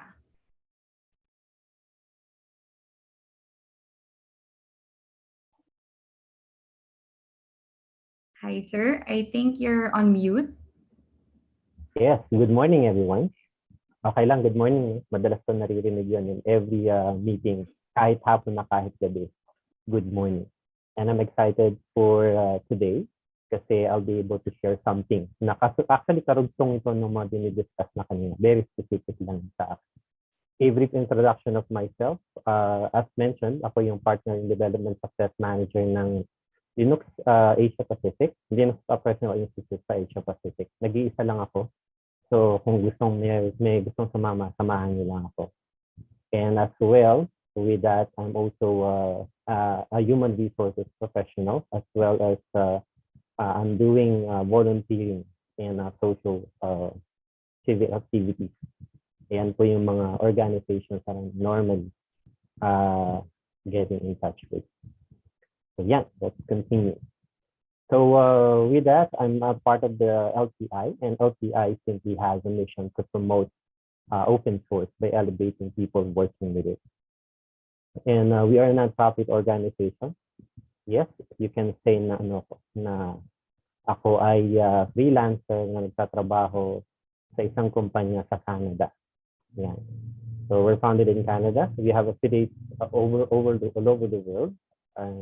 And vendor distribution neutral. That's why I'm very happy to see all of the other organizations, companies, and brands here, because as you promote open source and technology, we are together on that too. And we're also a community-driven certification development as open source technologies are. So to tell you more about us, this is what we do. Our mission is to partner with people, with organizations, basically. And we have this partnership, and I'm excited to talk to Y4IT kasi I see a lot of partners or potential partners in our midst today. So yeah, and because of that, I would like to share with you that we have been partnered with the UP for the longest time. Even before I became part of LTI, nakita ko yung mga plaque ng LTI sa UP, as well as mga posts sa Facebook noong unang panahon ni Sir Ariel being part of the advocacy in promoting open source. So just some figures. Nababanggit kanina sa mga advertisements, nababanggit ang certifications that is very important. And that's why I'm very happy because it's being promoted na ang mga tao maging certified professional. So these are the numbers that we have with Linux Professional Institute, and these are the certification tracks that we have. And these are the skills that will probably be very, very useful in your future and even right now as you can take them. Specifically for students, IT Essential can be passed by them already. Okay, so let me now go to the gist of the topic that I'm going to have today. And this is something I believe that is known to everybody. Nag-obserba ako since Monday, Tuesday, and nakita ko that all the technologies, if not almost all the technologies, we're talking about open source already. So I just have a question. Ano ang kasunod ng Mars? Pakitype nga kung anong kasunod ng Mars. Sabi ko na nga, ang tatalino talaga ng mga tao. Yan. Ang kasunod daw ng Mars ay pauta. True yan. Madalas po yan ang kasunod nila. Okay? How about this? Ano ang kasunod ng let's have coffee out of nowhere? Wala, natindot ko kagad. Yan. Normally, ang kasunod na yan, open-minded ka ba? Galing ni Gladys, sasagot na, no? Aktibo. Wow, front row kagad. Okay. But of course, since open source ng aking topic, yes, ganyan din ang nasa isip ko palagi. Like if you're open on anything. And let's discuss about openness. So, ang open, in the definition of in Wikipedia, open means anyone can freely access, use, modify, and share for any purpose. So pag pinag-uusapan natin ng open source, hindi lang dito pinag-uusapan ang free as in libre as in walang bayad. We're talking about freedom. We're talking about kalayaan, gamitin, pag-aralan, baguhin, at ipamigay. Dito pamigay na basta-basta lang. Of course, this is with responsibility. But this is for us as open source advocates, this is freedom and this is open source. Now, for students, ano ang ibig sabihin ng open source? Una, mas maganda siya kasi lower ang cost, if not libre. Yan. So, ang primary concern kasi naman si Jan, especially on my end, yung bina-mention kanina na sa school ay simula lang talaga yan, 20% ang sinabi ni Sir Sermon kanina. And it's true. Kasi sa akin, hindi ako, since ang computer nung araw sa school ay 1:2, mas ginusto ko na hindi na lang gumamit ng computer. Total naman, ang coding nung araw, hindi naman talaga sa computer. Sa papel kami nagpo-code nung araw. Swerte kayo ngayon kasi halos lahat kayo may hawak-hawak na devices. Yan. But then again, kapag kumukuha kami ng mga software, huwag na lang kasi mahal nga siya. So this is good for us kasi lower cost is not so free. But it's not sacrificing quality of performance. Another thing, and this is something na magaling minsan tayo. Pag tiningnan yan, sino sa atin, na pagdating sa school, of course, ang mga school apps natin ay registered, if not school version. Tama ba? But if we go home, at wala din sa ating mga computers ang mga software at ang mga tools na gagamitin, anong ginagawa natin? Siyempre, alam na natin yun. At bilang estudyante ng IT, yan ang isa sa mga laging sinasabi sa atin ng mga kakilala natin. Uy, tingin naman ako ng ng jailbreak. Tingin naman ako ng crack na software. Okay? So, ganyan tayo. But with open source, you don't have to do that because there's always a counterpart in open source in every activity and every development or job or school work that you wanted to do. So, you don't have to settle with pirated software. Next is, yes, kapag ang sabi ng matatanda, pag hindi sira, wag nating ayusin. Pero bilang kabataan, katulad natin, we all have the freedom to think. Maganda sa open source, you have the freedom to tinker and learn how something works. Ganyan ako nung maliit ako. Ang mga robot na laruan ko, hindi yan nagtatagal ng isang araw, may hawak-hawak ko screwdriver and I'll open it up. Mas gusto ko siyang balikutin kaysa paglaruan. So, ganyan ang maganda sa open source because we can tinker with them kasi nga yung source ibinibigay sa atin. Open to us. Okay? That's good. And as well, it is very good to have knowledge of developed skills translatable across different software. Since napakarami ng open source software, and nabanggit, karamihan dito sa mga nabanggit ng mga technology and even companies na nabanggit are using open source. So definitely, if you have knowledge on open source, you can go a long way. Okay, mamaya may share ako kung gaano kalayo yung long way. Okay, also, it's more than just school. Sa ngayon, nabanggit din kanina ni Sir Jonathan yata na may mga kapag tiningnan ang mga estudyante, hindi naman pag nai-involve na sila already in the marketplace. Meron sa atin most probably ngayon nag-aral na ng paggawa ng mga bots kasi madali lang siya for programmers and we're earning from it. So because of that as well, if you're using FOSS, you have a freedom to use and utilize software beyond just schooling. And that's good kasi noong araw ang working student ay mga crew sa mga fast food. Pero ngayon ibang klase na ang mga working student.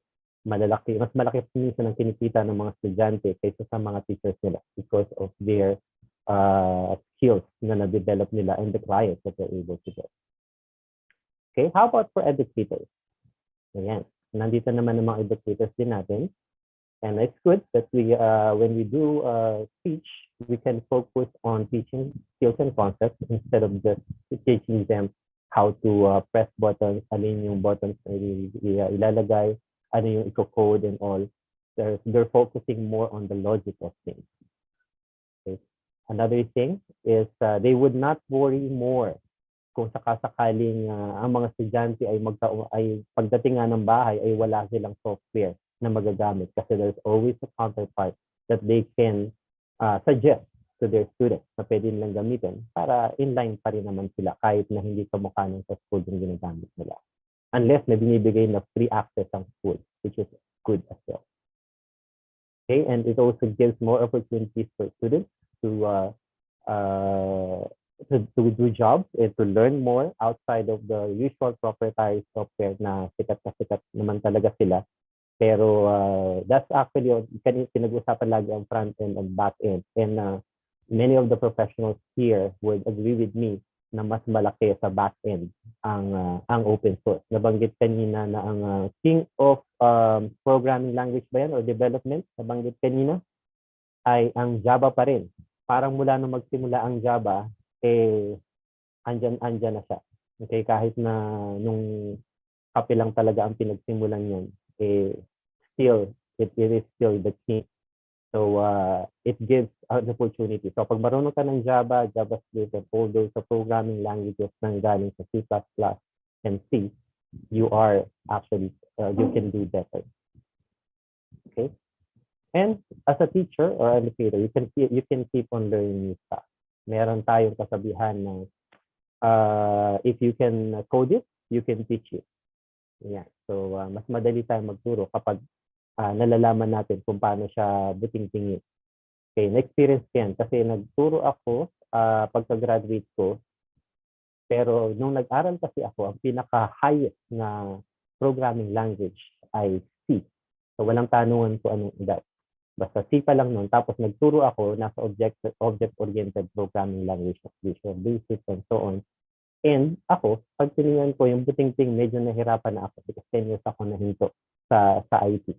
But then again, it's always good to keep learning new stuff, whether open source or proprietary software. Okay? Now the question is, who uses open source? Baka naman walang gumagamit ng open source.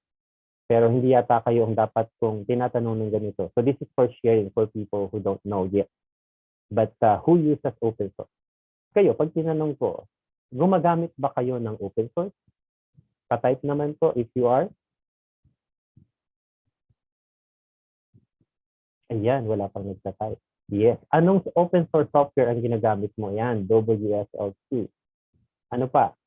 Wala, makakita ko ng at least 5 bago ako mag-continue. Yes, yes, yes, you are. Ano pa yung mga open source software na kilala nyo o ginagamit nyo? GIMP. Yan, very good. Hindi natin masyadong mahaba si GIMP, kaya ginawa nilang GIMP na lang. So, yan. But now, you can see sa aking screen, meron kang mga familiar and non-familiar na mga operating systems. Of course, you know this, the green one, Android is always ginagamit niyan. Mac OS is Unix-based, so open source din yan.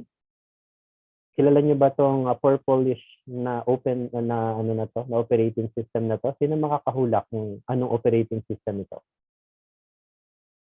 The purple one. Kilala niyo to? Yung purple one? Yan, Montana, Linux, yan tayo router. Alam na.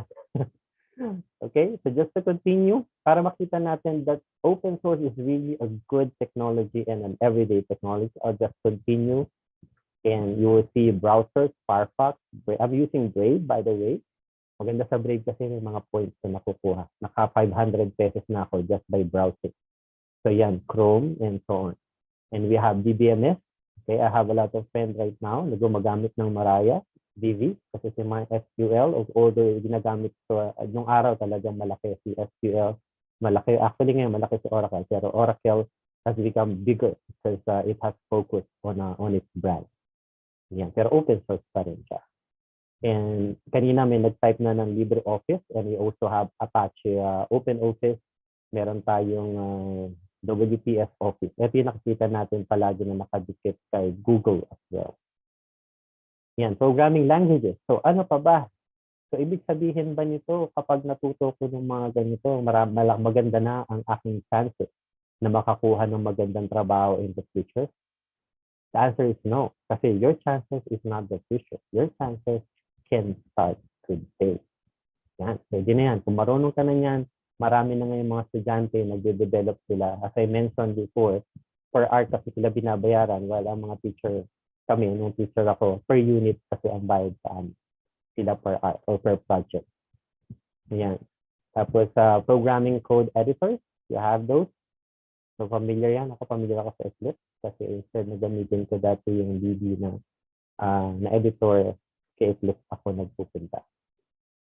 Okay, so learning management systems, these are just few. Moodle, ginagamit niyo madalas. Blackboard, D2L. And image vector processing, ito na si GIMP, nabanggit kanina. Ito si Inkscape, na kinatutuwa ng mga tao. Kasi medyo sad lang ngayon, kasi merong mga apps na lumalabas na pag tinanggay yung picture, nagsiself-edit na siya. Kaya parang medyo nawawala ng gana. But doon sa mga taong gumagawa ng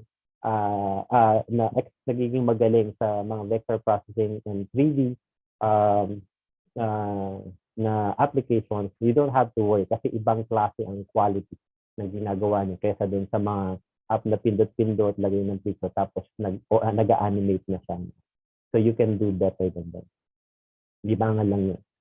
So another thing worth knowing is si Google, which is actually one, I don't know kung ganun pa rin siya ngayon, pero it's one of the best employers in the whole world. Nagkaroon pa yan ng movie na pinakita kung paano gumagana sa loob ng Google. So if you can see, there are hundreds, if not thousands, of open source projects sa loob ng open source Google project. So this is a place that you can go to contribute and give kung ano yung kaya nyo ibigay as far as development of open source projects. So binanggit ko kanina na malayo ang mararating mo kapag ikaw ay magaling sa open source because NASA is open source. Meron joke pero this is not to joke lang to. Kaya magaling ang open source in outer space kasi hindi ka pwede magbukas ng windows sa outer space. Yeah, joke lang yun. Okay, a joke distro daw within the community. Okay, so these are the things on where you can find open source, and basically it's everywhere. Now, in the industry, nabanggit na kanina, no? So magdadagdag na lang ako. Pero yung dagdag ko na to, fresh fresh ito. Nag-search ako, naghahanap din kasi ako ng trabaho. But you can see here the availability of job for you. Tingnan mo yung kanyang job requirement. Understanding pa lang yan ng open source projects like Joomla, Drupal, Wikis, and OS Commerce. May 30,000 to 45,000 ka na. Yan. Kung magaling ka, maganda yung mga certifications mo, saka nakakuha ka ng magandang OJT, saka nakagawa ka ng magandang project, pagpasok mo pa lang may 45,000 ka. Okay na ba yan? Okay na okay. Yan. Pwede na yan. Matutuwa na mga magulang natin kapag nagkaroon tayo ng trabaho nila sa simula. Okay? So another is analyst programmer. So you have here 30,000. This is actually actual. This is not a research. This is a job post na live ngayon sa Jobstreet. Hanapin nyo na lang kung tingin nyo ay qualified na kayo. So 30,000 to 60,000, advantage with full stack developer experience front end, and yan, yung Angular, saka yung JS, at saka Node.js. So experience as well in Java, which is also open source, and so on. Yan. So maghanap ng trabaho, nandyan yan. Bagit kanina ni Sir Jonathan ang mga opening, saka ni Sir Sherwin, and kalimutan ko yung una, sorry sir. Pero yun, maraming binigay ng mga trabaho doon, and the skill set, and that's good. Okay? So here is a front and back end developer, simply to contribute in the articulation of Adobe Commerce. So Adobe is also open source. Yeah. So 50,000 to 70,000. Pwede na yan. Dati na kung hihingi ka ng allowance, siguro by this, makakapagbigay ka ng allowance at makakapagjowa ka ng isa lang. Okay. Okay, so more, actually gusto ko yung statistics kanina si Sir Jonathan because it's about technology. Kinopia ko yun, so baka sa susunod Sir Jonathan, ilalagay ko dito yung mga stats na yun. Communicate na lang ako sa inyo. So this is coming from Linux Foundation. So it says that professionals choose a career in open source because yung part na to, it says open source runs in everything. It's true. Old machines, small machines, single board machines, and kahit mahinang specs ng machine, open source can run. In fact, nung nagsimula ako, sa thumb drive lang ako na 4 gig, ay meron na akong operating system na gumagana at napagana ko yung matandang computer ko. So yan. So that's why professionals choose a career in open source.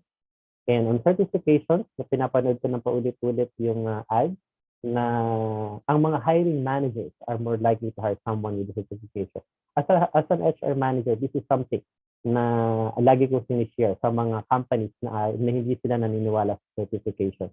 It's good. It's easier for hiring managers because kapag meron kang magandang certification company na kilala mo, then you don't have to give more tests and exams, and the interview becomes lesser, but the competency at ang possibility of the guy producing and staying in your company is higher. Kaya gusto ng hiring managers na may certification. Hiring managers are also willing to pay for it, and nagpapatrain din sila because marami nang hihingi ng training. Okay? So, ito na hottest skills. Meron din kaninang slides na ganito si Sir Jonathan. So, sa cloud and container technologies, Kubernetes and all. So, yeah. Tapos sa Linux development and administration, networking, and so on. So these are the skills that are hottest nowadays. And why open source? So ito na lang, mabilis na lang to because ang presyo niya nga ay 0 to low. Freedom to customize, user-friendly, yes, kasi marami kang friends kapag open source ka. After sales support, alam ba kung sino ang after sales support mo sa open source? Kung siya ay branded na open source, you have them as your support as well as the people in the open source community. Meron kang GitHub and all those libraries na may access ka. Security. Yung security, kasi sabi nila, paano yan? Walang masyadong eksperto. Actually, napakaraming eksperto na nag-take care ng security ng open source. Sabi nga ni Linus Torvalds, nag-text siya sa akin kanina. Sabi niya, the more eyes na tumitingin sa isang program, the more the bugs become just negligible. Yan. So, vendor lock-in din, wala siya. Community participation, of course, that's open source. Community participation is really good. So, thank you for listening. And I believe, banggit ka sa akin ni Ms. Tin that it will be announced, pero announce ko na siya. Ako na mag-ano. So, dahil nandyan kayo, 731 of you are listening, and even yung mga, siguro yung mga umattende ng mga iba na makakarinig nito, you are entitled to a 30% discount coupon simply by attending. Pero ano to, kausapin natin sa UPS ITF will send you a message about this, and you will be able to get your 30% discount. Yeah. So, wala nang raffle, bigyan na kayo lahat ng 30% discount. Good? Yeah. So, thank you so much for listening, and thank you once again for UKF ITF for having me.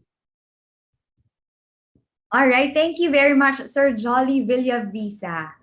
Okay, we will now have Mr. Monchito Ibrahim join Sir Jolly as we have our final panel discussion, which will be a sequel to our discussion about career development.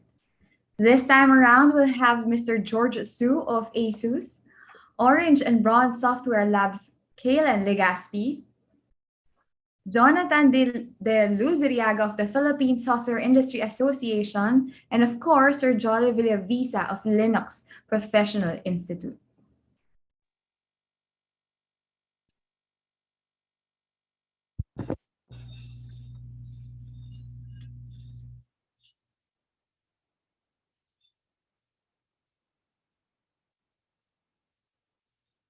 Okay, our final panel for the 3-day event. And I'd like to welcome back, of course, let me start with, nawala na is Sherwin joining us? Sherwin? Hi, yes, man.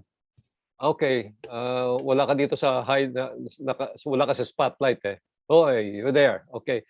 Let me start with my good friend, Colin Legaspi of Orange and Bronze, Edu Suite. Ano pa yung isa?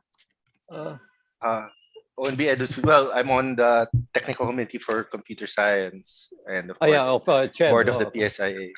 Yeah, okay. And then we have, my colleague in the Analytics Association of Philippines, also the co-chair of Policies, Insights, and Research, Mr. Sherwin Pelayo. Of course, the Lord Commander, Mr. Jonathan, ang tawag namin dito si JDL. JDL. Si JDL, oo. He's actually Filipino. He's from Negros Occidental. He's not from North Korea. So wag niyong don't ever think that he's actually Korean.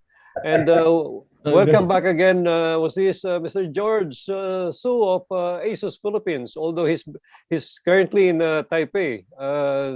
George, thank you so much for the support of ASUS. Thank you. And of course, our partner in UPS ITF from Linux Philippines, Jolly Villavisa. Okay, guys, here's my first question. I'd like to actually throw this to Karen. Okay, what advice can you actually give our participants for them to prepare for their first job? For applying or for assuming they already have an offer. If they're already in, well, you should learn. Wait, sino ba? JDL or me? Si Kalen muna. According to age according to age, who's Kalen dapat? Kalen goes first. Okay. Yeah. No. According to the length of hair. So we'll have George. So was this the last? I haven't cut my hair since the pandemic started. So, basically, when in your first few years, your job is to learn as much as you can, right? There's, as was mentioned by the other speakers, school prepares you for with the fundamentals, but there's so much to learn once you get to industry. So pick a company that will provide you with excellent training, excellent mentors, very good projects that you'll learn from. Um, so it's learning and not just technical skills, learning how to properly work with teammates and clients, right? Being learning the disciplines of being a team member, being learning the skills you need to communicate, and then at a certain point you'll need to mentor other people. So learning to be a good mentor and a leader. Ayon. So be prepared to do a lot of learning in many aspects. Okay, thank you. Sherwin, you've been around. You've been with Accenture, with IBM, Point West, Teradata, and now the Chief Analytics Officer of Eclaro. What advice can you give our young people? It's really knowing, well, as you start, like what Callen mentioned, it's really just, knowing, where you are right now. And it's okay that, you don't know yet where you're going to, but, you start to think about that. For me, to be honest, be friends with HR, be friends with facilities. They're going to be your friends. Really know the culture. Know, follow policies, follow procedures. You have your own expertise. But you're really just you're really being employed, and you need to know, all of the things that you need to follow. Be very well. There are certain organizations that are very goal oriented. You need to know what are expected from you. If you're not given goals, make sure that you ask for your goals. You need to know how your performance is measured. You need to see how much training is going to be provided to you. Eventually you learn office politics, but as start, just basically befriend HR and facilities. No,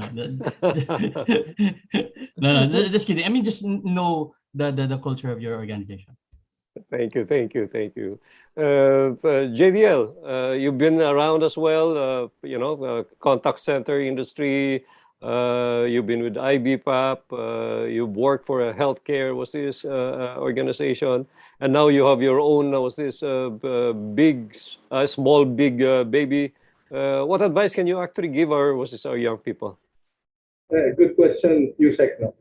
I just like to tell our students out there, no, especially those who are joining the workforce, there's a time to learn and there's a time to earn. Okay? There's a time to learn and there's a time to earn.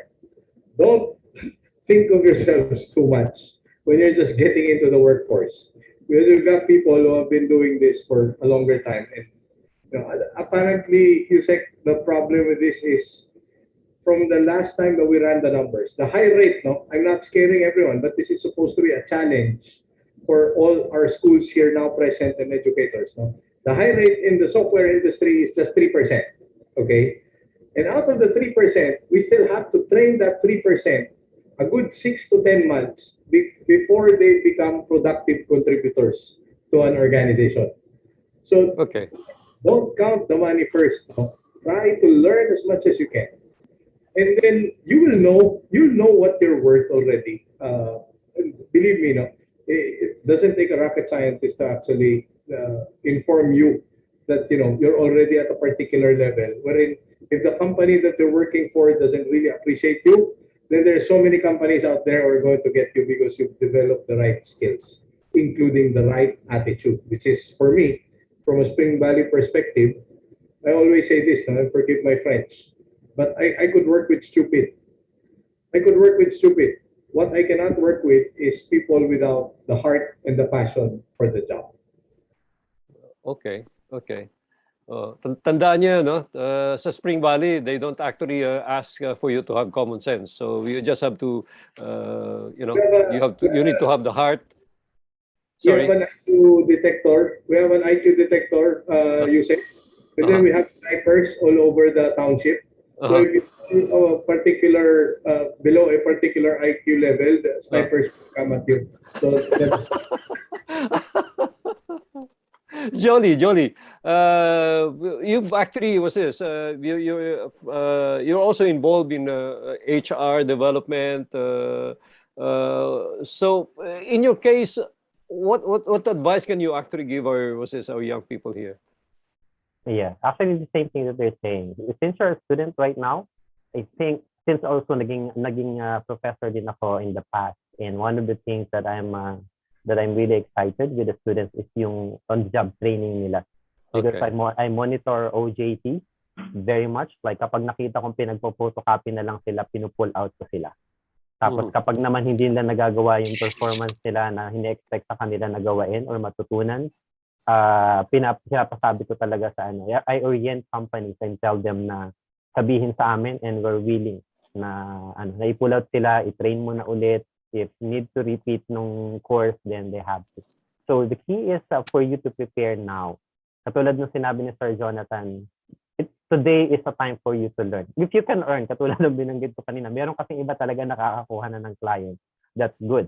But you have to start to learn now. Tapos yung binanggit din kanina ni Sir Callen, na kahit na nandun ka na sa company, you start as well as, the lowest na tao dun sa loob, and then learn the culture. And on the HR side, you don't have to worry about defending a good HR manager or HR people because they will defend you. Ang goal kasi ng HR, alagaan kayo for the first 6 months. Kasama kasi sa metrics yan namin. Kapag hindi ka na regular because of incompetency, because of attitude, or namemohan ka ng madami, kami ang may sala doon. Kaya alagaan ka namin. Don't worry. Kasi hindi kami magkakaroon ng bonus kapag hindi kayo naging maayos. Okay. So, so yun yung sa akin na I would like to re-echo yung sinabi ni Sir Jonathan. Learn and earn. Actually, sabayan kadalasan. Thank you. Thank you, Jolie. George, you've been stationed in Manila in the Philippines for quite some time, so many years, okay? And sometimes working for a multinational company may not actually be easy for Filipinos because of cultural adjustments that needs to be done. Okay, so for those who are actually thinking of joining multinational companies, what advice can you actually give them? Because for sure there's going to be some cultural, like I said, cultural adjustments that they will have to actually make. George? Thank you, Sir Mon. You make my session very difficult because all the good points has been covered earlier. And you even add a more challenging context to this question. But with a few seconds to think about this, I still would like to share some of my thoughts. I feel your question is very valid, not only to the young professionals who are going to join to career work, but also to their managers or the senior managers that we all know Gen Z occupy more than 50% of workforce already. So they are not minority, actually. You are majority and we are minorities. But actually, my 10 years experience in ASUS Philippines is actually a journey of joy and learning to myself. I learn much more from my colleagues. Most of them are way younger than me, at least 20 years. Than what I can offer and teach them. But something I always share in those practice and working with my colleagues is that in ASUS, we usually like to say, start with the end in mind. No matter you are freshly graduate or you transfer from previous job to this one, start with the end in mind to identify what exactly you want to achieve in ASUS or in this multinational company? You want to learn for experience, you want to have your career growth, or you want to learn specific skill or national culture exposure. Everyone expects something different. Not everyone expects for a higher salary. Some people expect a very good mentors, colleagues, that those Gen Z can have a very good working environment. And then second thing is first thing first. So once you set up a clear end in your mind, you have so many things in front of you, but don't forget about prioritize the first thing first. To name a few, if you are assigned as a product specialist, that is your key role. Of course, you can learn something else in marketing, in operation, in channel, in management, but don't forget that your first thing in this role is to specialize in the product related management. Try to learn as much as the other advisors mentioned earlier, and establish your contribution while you are learning. And then that is start from employee itself. Then the third thing is put yourself in other shoes. You're working with a teamwork. So usually we advise learn to understand others before you expect to be understood. Many of us expect others to understand us. This is my own way, you have to follow me. But in a big organization or most of the team members, there is already some sort of common sense or the way of doing things among the team. The new onboarder, newcomers can first understand first. And then once you understand the pros and cons of the way of doing things, the way of communication, you can contribute your own idea. And in many organizations, this will be highly appreciated. To cut the story short, that I still believe the employee should have a growth mindset. That usually in Microsoft, ASUS, and many IT companies highlight this. No matter which position you are in at the moment, sharpen your soul, make yourself continue to progress. And then when the organization requires some talents, usually you will be shortlisted. That's all I want to share. Thank you, thank you. Wonderful insights, George. Okay, wonderful insights. Now, let me start with you now with the next question. So you get to have the first chance to answer this, okay? A lot of people have been talking about the future of work, you know, the impact of this artificial intelligence, robotics, things like that, okay? What do you think? Can you actually give us a description of what the future of work is, okay? Will the future of work be, you know, mostly seeing algorithms working in the factories, in the IT companies? What is it? Thank you. You make my answer very more difficult to be a futurist. I think Sir Jonathan should be the first one to answer, but let me try to save some time for them to think about this. Actually, I usually like to share this topic with my two boys. One is age 10, one is age 9. So I told them that in my childhood, there is a Blockbuster, there is a tape recorders that you can rent it and bring home and watch movies at home, and then you return them. But they are very difficult to imagine. They say, why don't you watch in Netflix? Why don't you watch in YouTube? Okay, so many things like the smartphone, they take it as a common sense. But I told them even until age 20, 25, I don't have a piece of smartphone. At that time, it's not even a smartphone, it's just a feature phone you can dial and receive calls. So for our future, let's say 30 years, 40 years, I try to picture with my kids. This might not be comprehensive, but this might be part of it's true. I told them you may not need to learn how to drive because there's a lot of driverless vehicles in the future. And when you want to drive the cars, you have to go to the playground and pay for it. And also, you may not need to do a lot of things that you see right now. So those are the common things. There are many statistics talking about this. some surveys mentioned at least 50% of the jobs will disappear in the next 30 years. I think you heard about those statistics as well. But also at the same time, there are much more job opportunities, just we don't know what type and what kind of job it is. You will appear, you will emerge in the next 3 to 5 decades. So as a parents, as a teachers, I really don't know what to guide my kids. We are not talking about the students right now in Korea. I'm talking about my kids that's age 7 or 10 or even 9. But what I can say is that for sure, there will be a change. But people, human beings will not disappear. We eventually will still interact, communicate with people. So those are common sense in United States education, Department of Education, focus on 3C.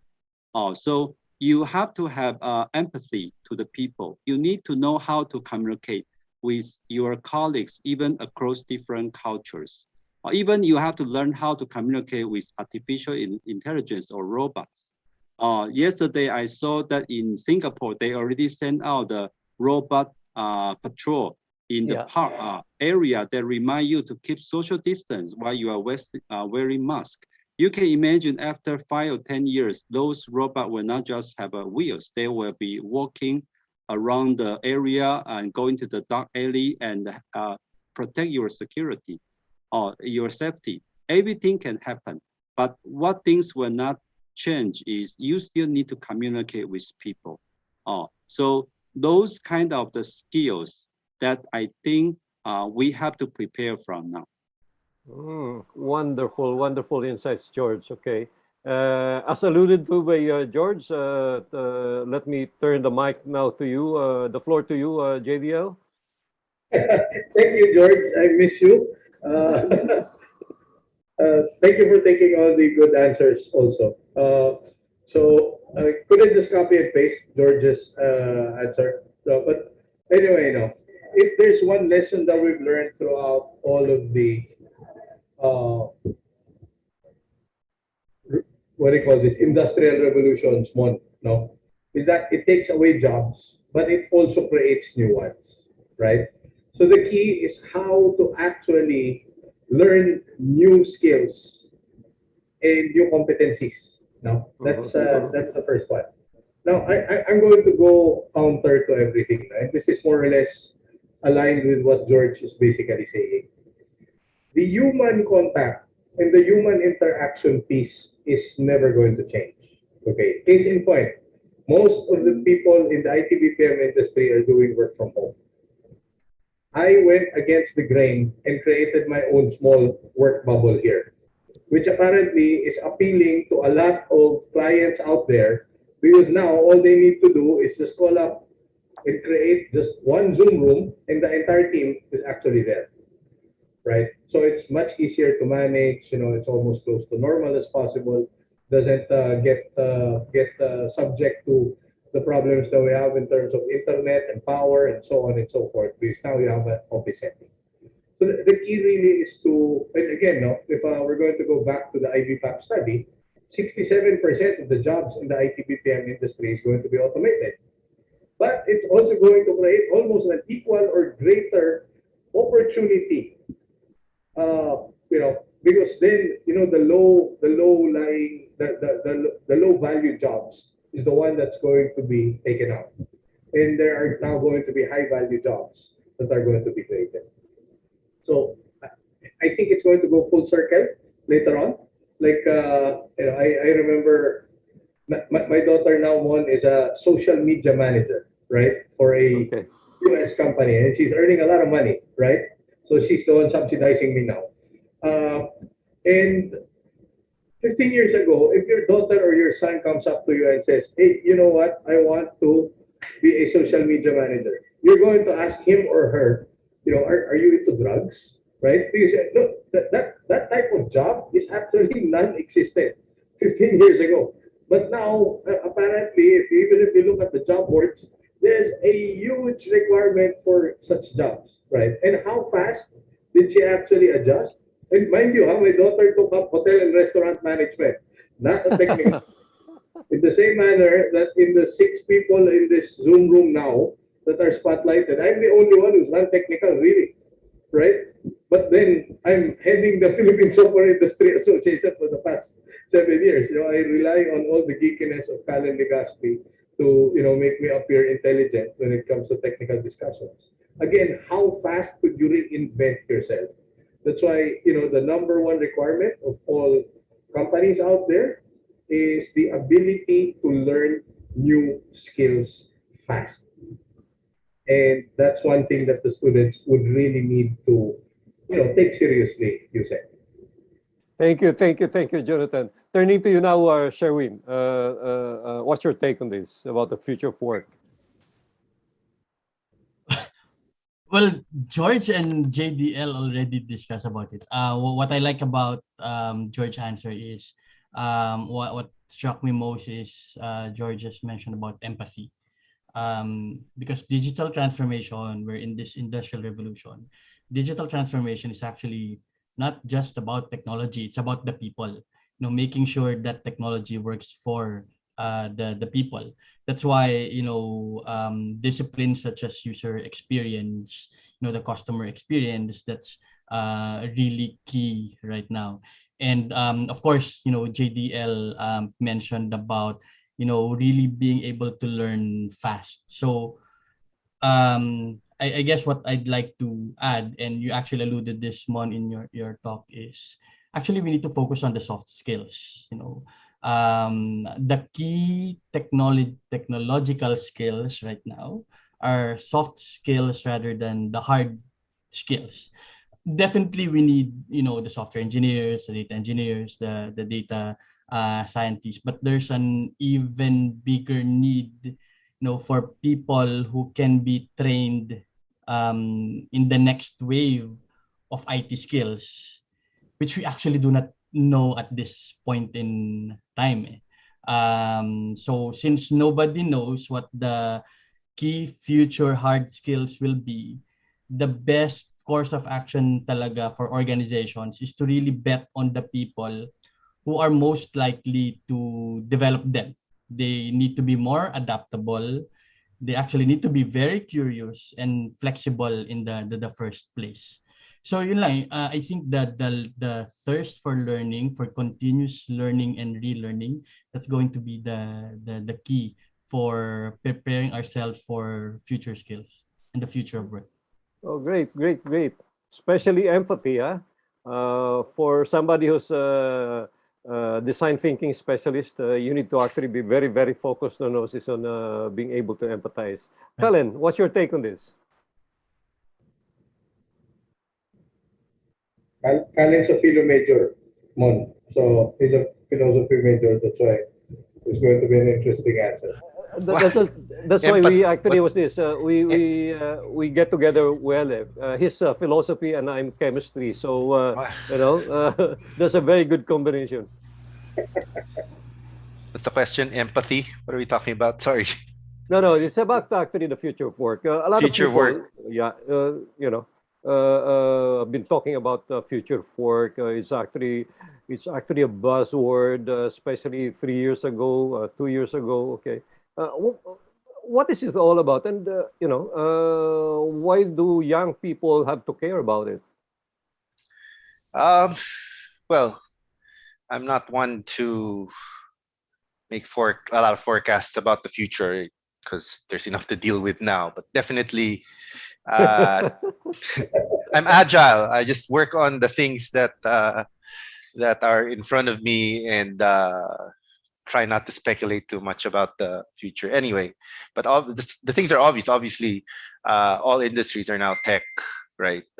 Just last month, a large funeral home asked us to consult for them for their digital transformation, and they already have a large software development team. So all industries are going to be tech industries. There's no industry that's not a tech industry unless it wants to die. There's one bank, I think Union Bank, their chairperson said, "We're not a bank. We're a tech company that's in banking." Right? I know a tech company that just bought a bank. So so that's what I see. There's no all industries are going to be tech companies. So if you don't understand tech, so even if you're say a business major, a philosophy major, a communications major, you need to understand how tech's going to affect your industry and how you can be a tech professional, because all professionals have to be tech professionals. My wife is a banker, and she's half the time she's managing tech projects. Yeah, so that's what's obvious to me. All industries are now tech industries. Good point. Good point. All industries will actually be tech industries, and I think for most of us, okay, whether we're actually working as a banker, as a whatever, at some point we're all going to be technology people. Jolly, what's your take on this? You're multifaceted. Yeah, thank you so much. And I think, nabanggit na rin naman lahat. Pero just to add on it, yes, actually as job, I noticed as jobs get complicated and get bigger, as Sir Jonathan mentioned, it creates more jobs and high value jobs at that. In programming, we know na before, kasi sa mga kaedad ko, di ba uso nun, structured programming. Sagot mo lahat. Ikaw na lahat. Ikaw magko-code lahat from end to end. Pero nauso yung object-oriented, wherein yung ginawa ng iba, pwede mo nang gamitin para dun sa mga programs na ginagawa mo kasalukuyan. Thereby, yung mga games ngayon, you don't have to think about, the basics. You just have to be more creative and be able to, change the skin and all, change some of it. Pero pag tinignan mo, pareho lang siya ng naunang ginawa. So I guess the thing for the future is you have to recreate yourself. You have to be innovative and know your niche. Kasi minsan talaga nangyayari yan na lahat tayo. Even when I was teaching 20 years back, that's one thing that I'm telling them. Kahit nursing student ka, kahit na anong course ka, kailangan mo talagang matuto si computer. Bakit? IoT is a thing today.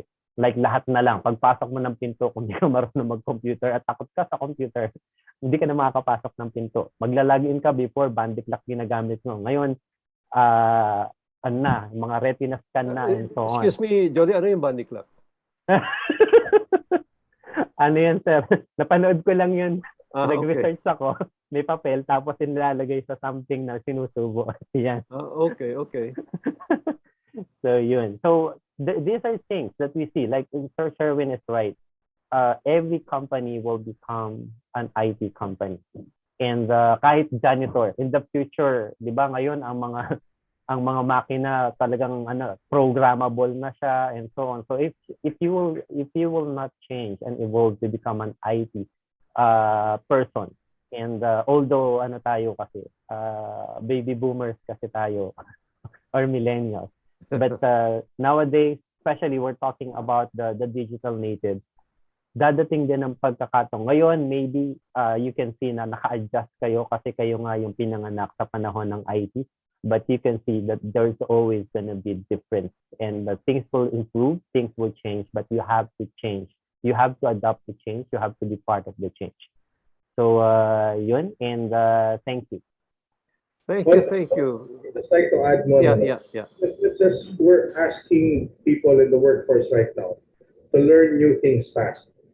Please also remember that access to information right now is so much faster than when we were all trying to develop our own skills. It's very, nakaka-overwhelm. It's overwhelming, we had to actually buy books, import them from the US. There was no Stack Overflow. We couldn't just copy code. Well, in your case, Colin, kasi mayaman yung parents mo, so nakakabili ka No. US, I spent half my salaries on books I imported from Amazon. So half my salary went to importing books. You already had a salary when you were 16, Colin. So that's very case. No, I had to contact my ex-girlfriend in the US so she could buy me a book. That was the purpose of of your ex-girlfriend. That's Anyway, Anyway, ex-girlfriend. Oh, hindi ko Anyway- na nga girlfriend, pinapabili ko pa ng libro. Anyway, guys, we're running out of time, so let's just quick parting words from all of you. Let me start with Jolly here. Yes, once again, thanks so much for being part of this. I feel actually humbled being with this IT giant. Pero si Sir Jonathan sabi niya hindi daw siya IT. Pero wala ka na kay Sir Choice. No, he's IT, but definitely not a giant. Okay, together with Sherwin. So yeah. So for the students and for the faculty all over the Philippines right now, the thing is like since we're talking about career and the preparation for it, so I would like to reiterate the time to learn is always now. And don't worry kung sakaling isipin nyo na hindi magiging useful yung pinag-aralan nyo sa ngayon. Because the thing is, if you have the right attitude on learning and relearning and even unlearning, you will be able to adapt wherever you are. Basta ano lang yan, focus on your goals at you can actually be adaptable. Pero yung life goals nyo, always be in touch. Thank you. Thank you, Jolly. George, your parting words. 14 only? Okay. Actually, I enjoy with my team to participate in this conference. Actually, it reminds me so many things, but just one thing because of 14 words is that life is really unexpected. So many persons in the life that actually we encounter, we really don't know what will it impact to our life. So take example of the panelists here. Sir Mong, I met 2015 in one of occasion that at that time, we are not part of any of government or corporate business. But as time goes by, that we begin to interact more. And then we help each other in different regards in social responsibility, in helping the education and everything. Same for Sir Jonathan JDL, we met few years ago. At that time, our business has nothing to do with his or his association. But as time goes by, we need each other in some way. And that's why we say that we always make friends. The friends help you where you are small, and you help them where they are small. So we help each other, we grow together. And I feel that's the beauty of working abroad or working with Global Village. Thank you. Thank you, George, and thank you for the wonderful support we're getting from ASUS. Just for the information of everyone, JDL here is actually the brand ambassador of Globe. Okay, and you know what, guys? I'm actually the brand ambassador of ASUS. Okay, so that's now you know why ASUS is here. Sherwin, parting words from you. Whatever you may do at the start of your career, wherever you may go in the world, go back to the Philippines, do something for the country.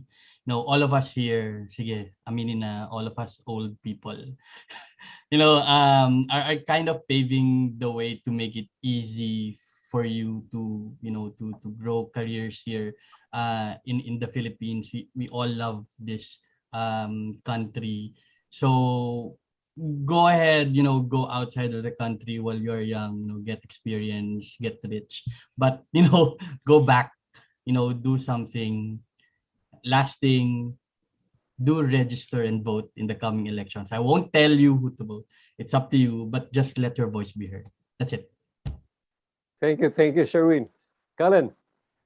I'm going to echo from the nerd. It's wearing pink, so I guess that means something. So it's not political. Wait. Now I don't know what to say. Well, I'll echo. Since I already said what I wanted to say about computer science, I want to echo what the guy from our colleague from the LPI said. Learn Linux. I think that's the key to to the cloud, to understanding tech security.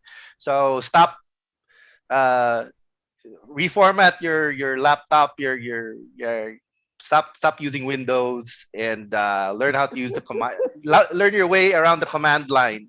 Okay, reformat your parents' computer and start using Linux and be a command line geek. That's it.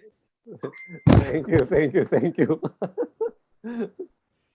That's why you have such a a lively board of directors in PSIA, JDL. Go ahead, JDL.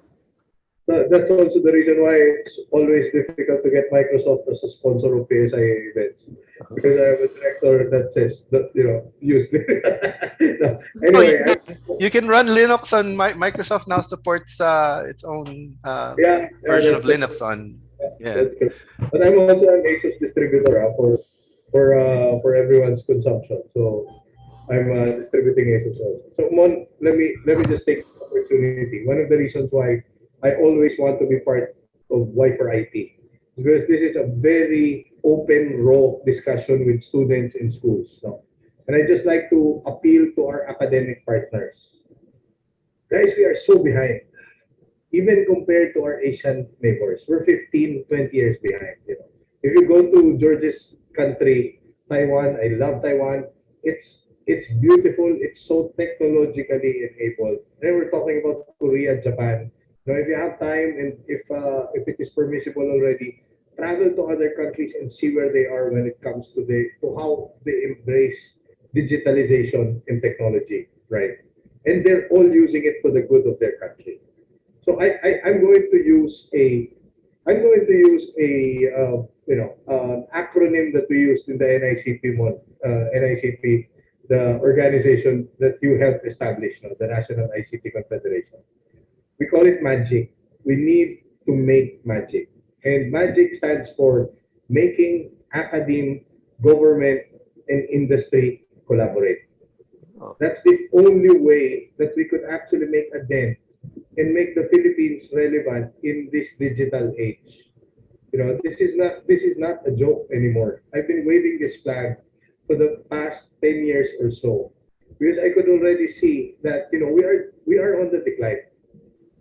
And it's important for the educators right now, most especially those technical educators, make sure that you create and contribute to the workforce of the future. For our dear students and learners, your obligation is to learn as much as you can so that you would contribute to our nation's improvement, most especially now that we got badly hit by this pandemic, probably more than any other Asian country. So it's imperative that we get our head screwed on straight. We leverage all our strengths as a country and collaborate. Let's keep this conversation going. Your industry partners, including the PSIA, are here to actually discuss, collaborate, synergize, so that we could make the best workforce coming out of the academy. And again, congratulations to all the organizers. Thank you very much, Yusek. Thank you. Wonderful insights. Learn as much as you can while enjoying the world, while enjoying life. Okay. And with that, gentlemen, thank you so much. Thank you so much. We're truly indebted because you've given us your time the whole afternoon today. And thank you so much. So with this, I'd like to turn it over now to Monique. Monique? Wow, thank you so much. Such great inputs from our panelists. Thank you so much for gracing our event. And of course, thank you, Sir Mon, for moderating the panel discussion.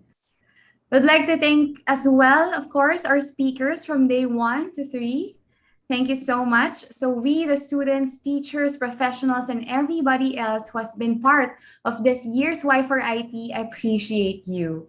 Before we end our program, and of course have Mr. Monchito Ibrahim for our closing remarks. Naaalala niyo pa ba ang ating raffle? Sino ang mga kasama pa natin dito sa ating raffle? Send me a smiling emoji. Ayan, Jerly, Kenneth, sabi let's go. Joshua, Daniel, Jennifer, Wow, you're still with us. Thank you very much. Ayan, sure ako inaabangan niyo na tong raffle galing sa ating mga generous sponsors. But before tayo magpunta sa raffle, guys, may onting announcements lang ako. Okay lang ba? Alright, okay. So for announcements, for the very last time, we would like to thank our sponsors for making Y4IT 2021 possible. Thank you to ASUS, Paymaya, Smart PLDT, Oracle, Linux Professional Institute, Palo Alto Networks, Microgenesis Business Systems, Archer M Security, Empire Lux, Felta Multimedia Inc., Panadera de Pantoja, and Teleperformance. Again, guys, don't miss out the country's premier 5-day conference that brings together startup founders, investors, corporates, the academe, media, and government. They're back on its third run to foster collaboration and innovation in one virtual stage, okay? Be on the lookout for the Philippine Startup Week 2021. So it's fast approaching this November 15 to 19, 2021. So get your tickets now. Again, to our students and professionals out there who may be looking to start their IT professional careers, we would like to mention that we are looking for info system developers and web app developers. So if you'd like to start your ICT or IT journey in any of these positions, please send your CVs to Janine Gatchalian at jfgatchalian@up.edu.ph. And for more info, please see the details on what's shown on the screen. Who knows, guys, maybe someday you will be the next speaker in Y4IT. Now for students, here's how to request for Y4IT 2021 e-certificates. Please use the bit.ly link showed on the screen. We would appreciate it if you could use the feedback links. Just be careful to type the link correctly, as this can be case sensitive. So an e-certificate will be provided for a fee of 100 pesos per session attended and a total of 600 pesos if you will join all 6 sessions. The e-certificate will be sent via email soon, as we have your verified participation and e-copy of your payment receipt uploaded via the request form. Okay, don't forget that. You can also opt to make a one-time payment if you choose to attend all 6 sessions. Now for the payment, we have GCash, Paymaya, Land Bank, and BPI available. The payment instructions are also available via the request form. So lastly, if you have any questions or concerns about our speakers, the presentations, and about Y4IT in general, please email us at info.y4it@upsitf.org. Now guys, this is it. Are you ready for the raffle? Who's ready for the raffle? Kenneth is ready for the raffle. Jennifer also. Jonelle. Yehey! Ready na po. Simula first day pa lang, sabi ni Crystal. Okay. Wow, thank you for the support. Okay, this is it. This is it. Are you going to announce the winner? Okay, let's announce the winner of the raffle. So here are winners. First off, again, we would like to mention that Linux Professional Institute is giving away 30% training coupons for all our present attendees. Thank you to Linux Professional Institute. For our present attendees, please wait for an email to be sent to you to claim these training coupons. Now, let's move on. There you go. There you have it on the screen. We have our winners from ASUS. Congratulations to Sheena Costoy on Twitter, Jean Ray, Sina Vigasam, Otaku Reads at Otaku Reads, James Van at JVan501, and Patrick Mirabete at Mirabete Patrick. So congratulations for winning ASUS laptop bags. Of course, thank you to our sponsor, ASUS. Thank you so much. All right, okay. Now let's proceed to our next prizes. Next, we have some training vouchers from UPSITF themselves. Thank you so much. Congratulations to our winners who have won 7,000 pesos worth of these vouchers. The winners are Hiraya at Aryan Leonardo 1. And medyo di ko mabasa, parang Japanese ito. At Dekito Gem, RB, Jory, and Jane Mackie S on Twitter. Thank you very much, guys, for joining. And congratulations for winning this 7,000 peso worth of vouchers. All right. Next, we have here, of course, still UP-SITF is feeling generous.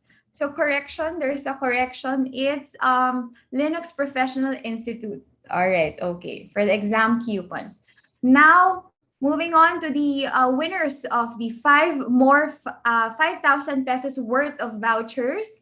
Congratulations to Russell Fabio, Julian, Jeremy Evangelista, at Jeremy Pazing, at Paz Visa, and Rubniel Parocha Paasa. All right, congratulations, guys. Thank you, UP-SITF, for these 7,000 pesos and 5,000 pesos worth of training vouchers.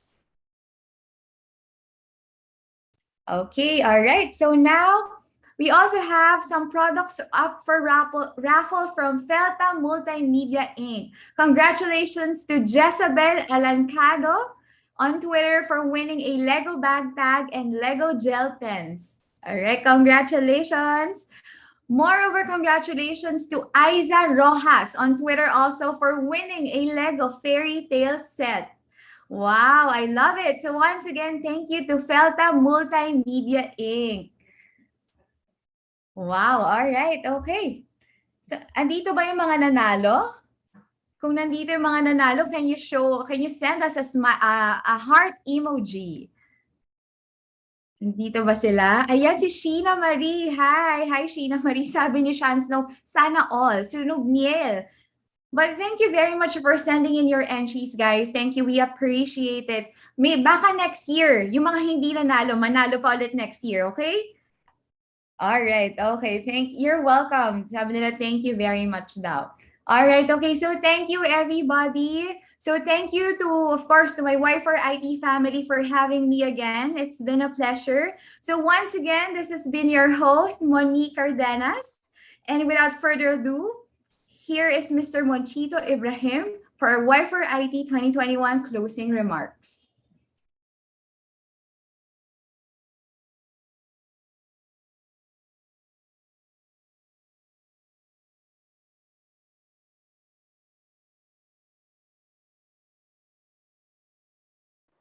Apologies for that. Naka-stop pa lang video ko. But anyway, I'll sum up my closing remarks to just one sentence.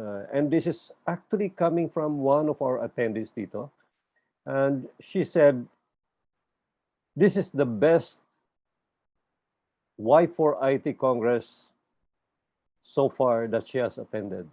Thank you so much. And I hope that comment is actually shared by everyone, both the participants, the students, the professors, the faculty present, but also including all the speakers who have generously given us their time to actually join us in this 3-day virtual event. So thank you so much for your support, and we'll see you again for the 20th edition of the Y4IT Congress. Maraming salamat po, and keep safe. Thank you.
Bilang alumni nitong school na to, gusto kong makatulong sa mga bata na matuto when it comes to technology, lalo na sa panahon ngayon.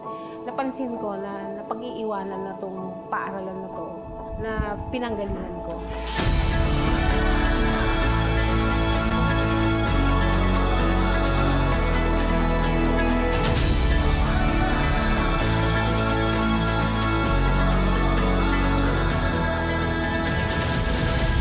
People here are very thankful.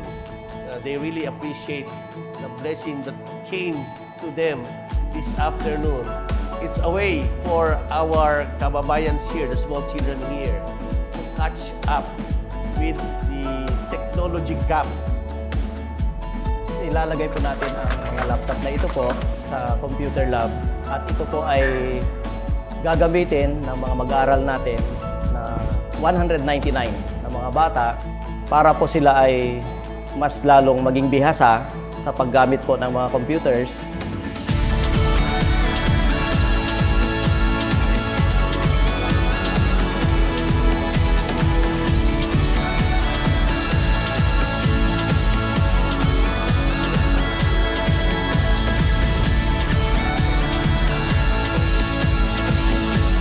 Gusto kong magpasalamat sa ASUS Philippines at saka sa ASUS Foundation sa napakalaking tulong na ibinigay nila sa Lamo Elementary School. Naniniwala po ako na sa pamamagitan ng mga donations na ito na ibinigay po ng ASUS Philippines ay ma-addressan po natin ang kakulangan ng kaalaman ng ating mga bata ng paggamit ng computers para po sila ay maging globally competitive in the future.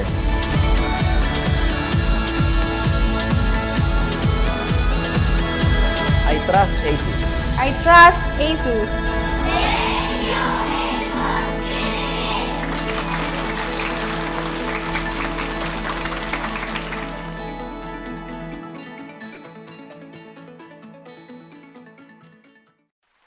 Want an e-wallet with free cash in? Try PayMaya and enjoy so much more. PayMaya, too good to be number 2. Pag sinabing e-wallet, ano ang naiisip mo? Dapat PayMaya, cause we have real-time transaction history and so much more. PayMaya, too good to be number 2. Pag sinabing e-wallet, ano ang naiisip mo? Dapat PayMaya, cause we have over 1,500 billers and load items and so much more. PayMaya, too good to be number 2. Pag sinabing e-wallet, ano ang naiisip mo? Dapat PayMaya, cause we have 99.9% uptime and so much more. PayMaya, too good to be number 2.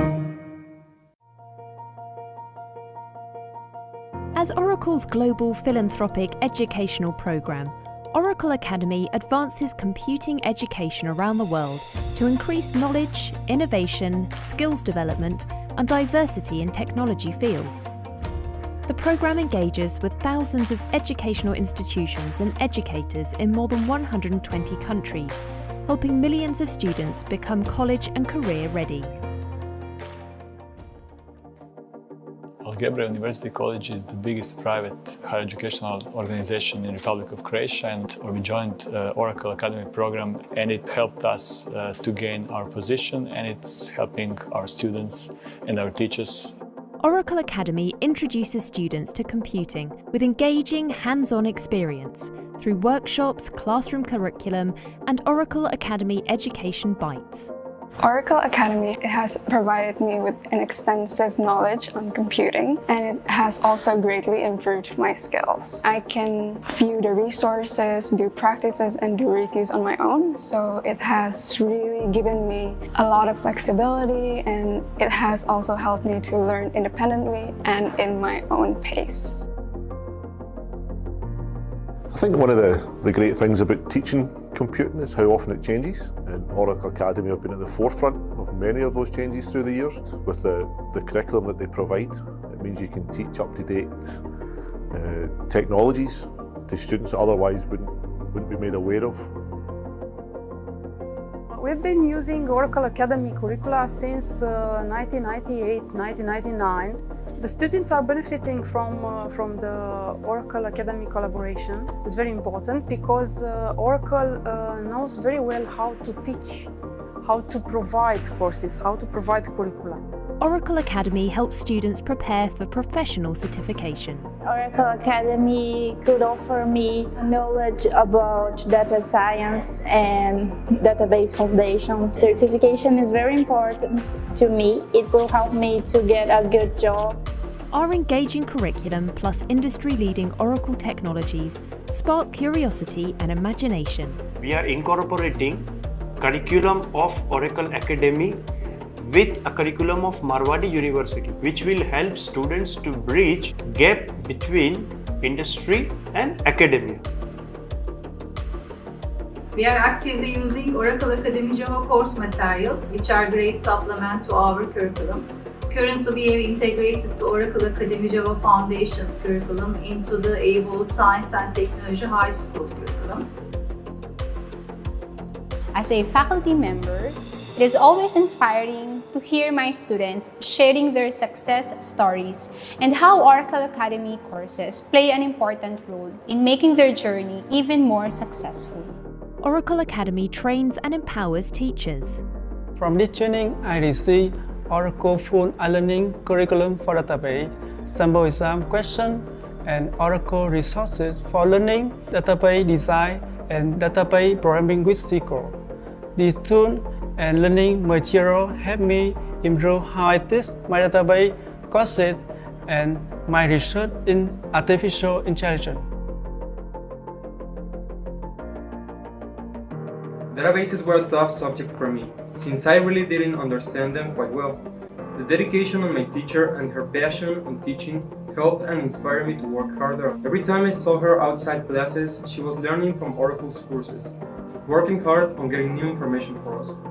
Oracle Academy works with institutions and educators to help students prepare for fulfilling careers. So it's very important for the students to learn to computer science, programming. Now they have the curriculum, they have tools, they can access to all the software package that Oracle sells, and they can work in the products that they will use in their life job. The computer science job market in my country, it is quite healthy. The demand is bigger than the offer. I think to be very successful in global industries, I think you have to have good skills and excellent skills in programming and in database knowledge as well. I teach a population of students that love technology but aren't always represented, and their thoughts are going to be able to change the world. Oracle Academy helps increase diversity in computing and breaks down barriers to learning computing. Join Oracle Academy members in changing the world.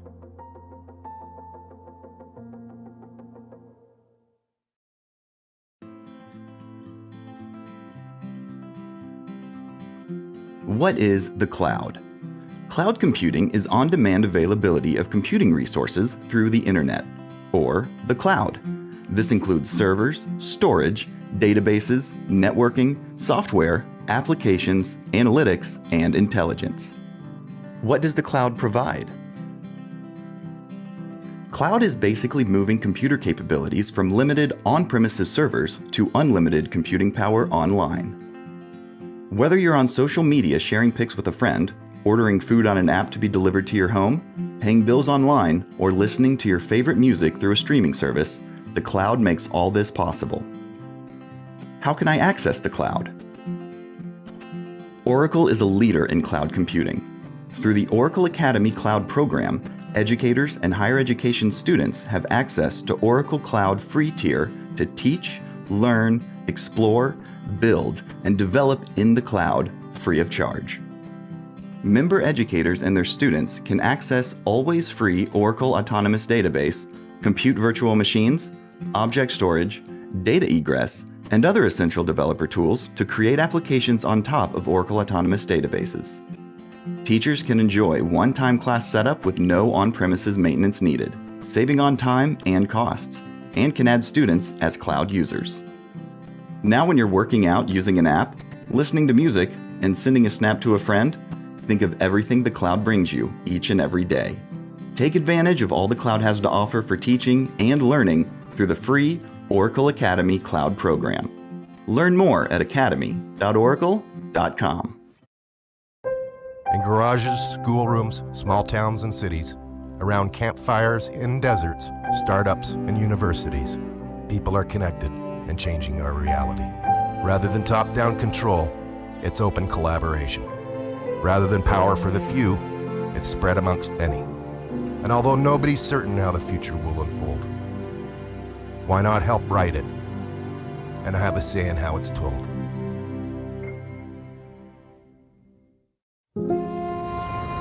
Every day when you leave home, you want your day to go smoothly, hoping nothing will ruin it. But things don't always go as planned. Unexpected events can happen. And who would you count on if we were not here?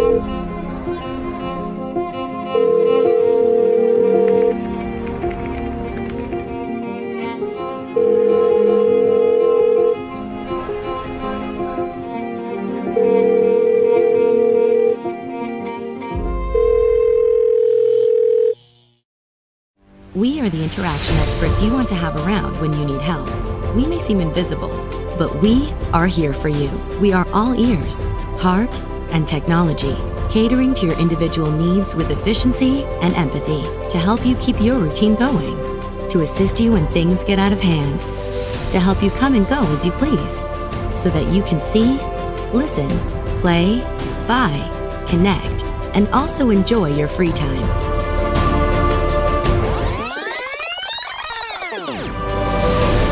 Every day when you leave home, you can go in peace. We are all over the world, and you can always count on us at all times, on all platforms, to deliver the best solutions with the most advanced technology and the highest security standards. Because we believe that we can make a difference in your life, in every single interaction. Teleperformance. Each interaction matters.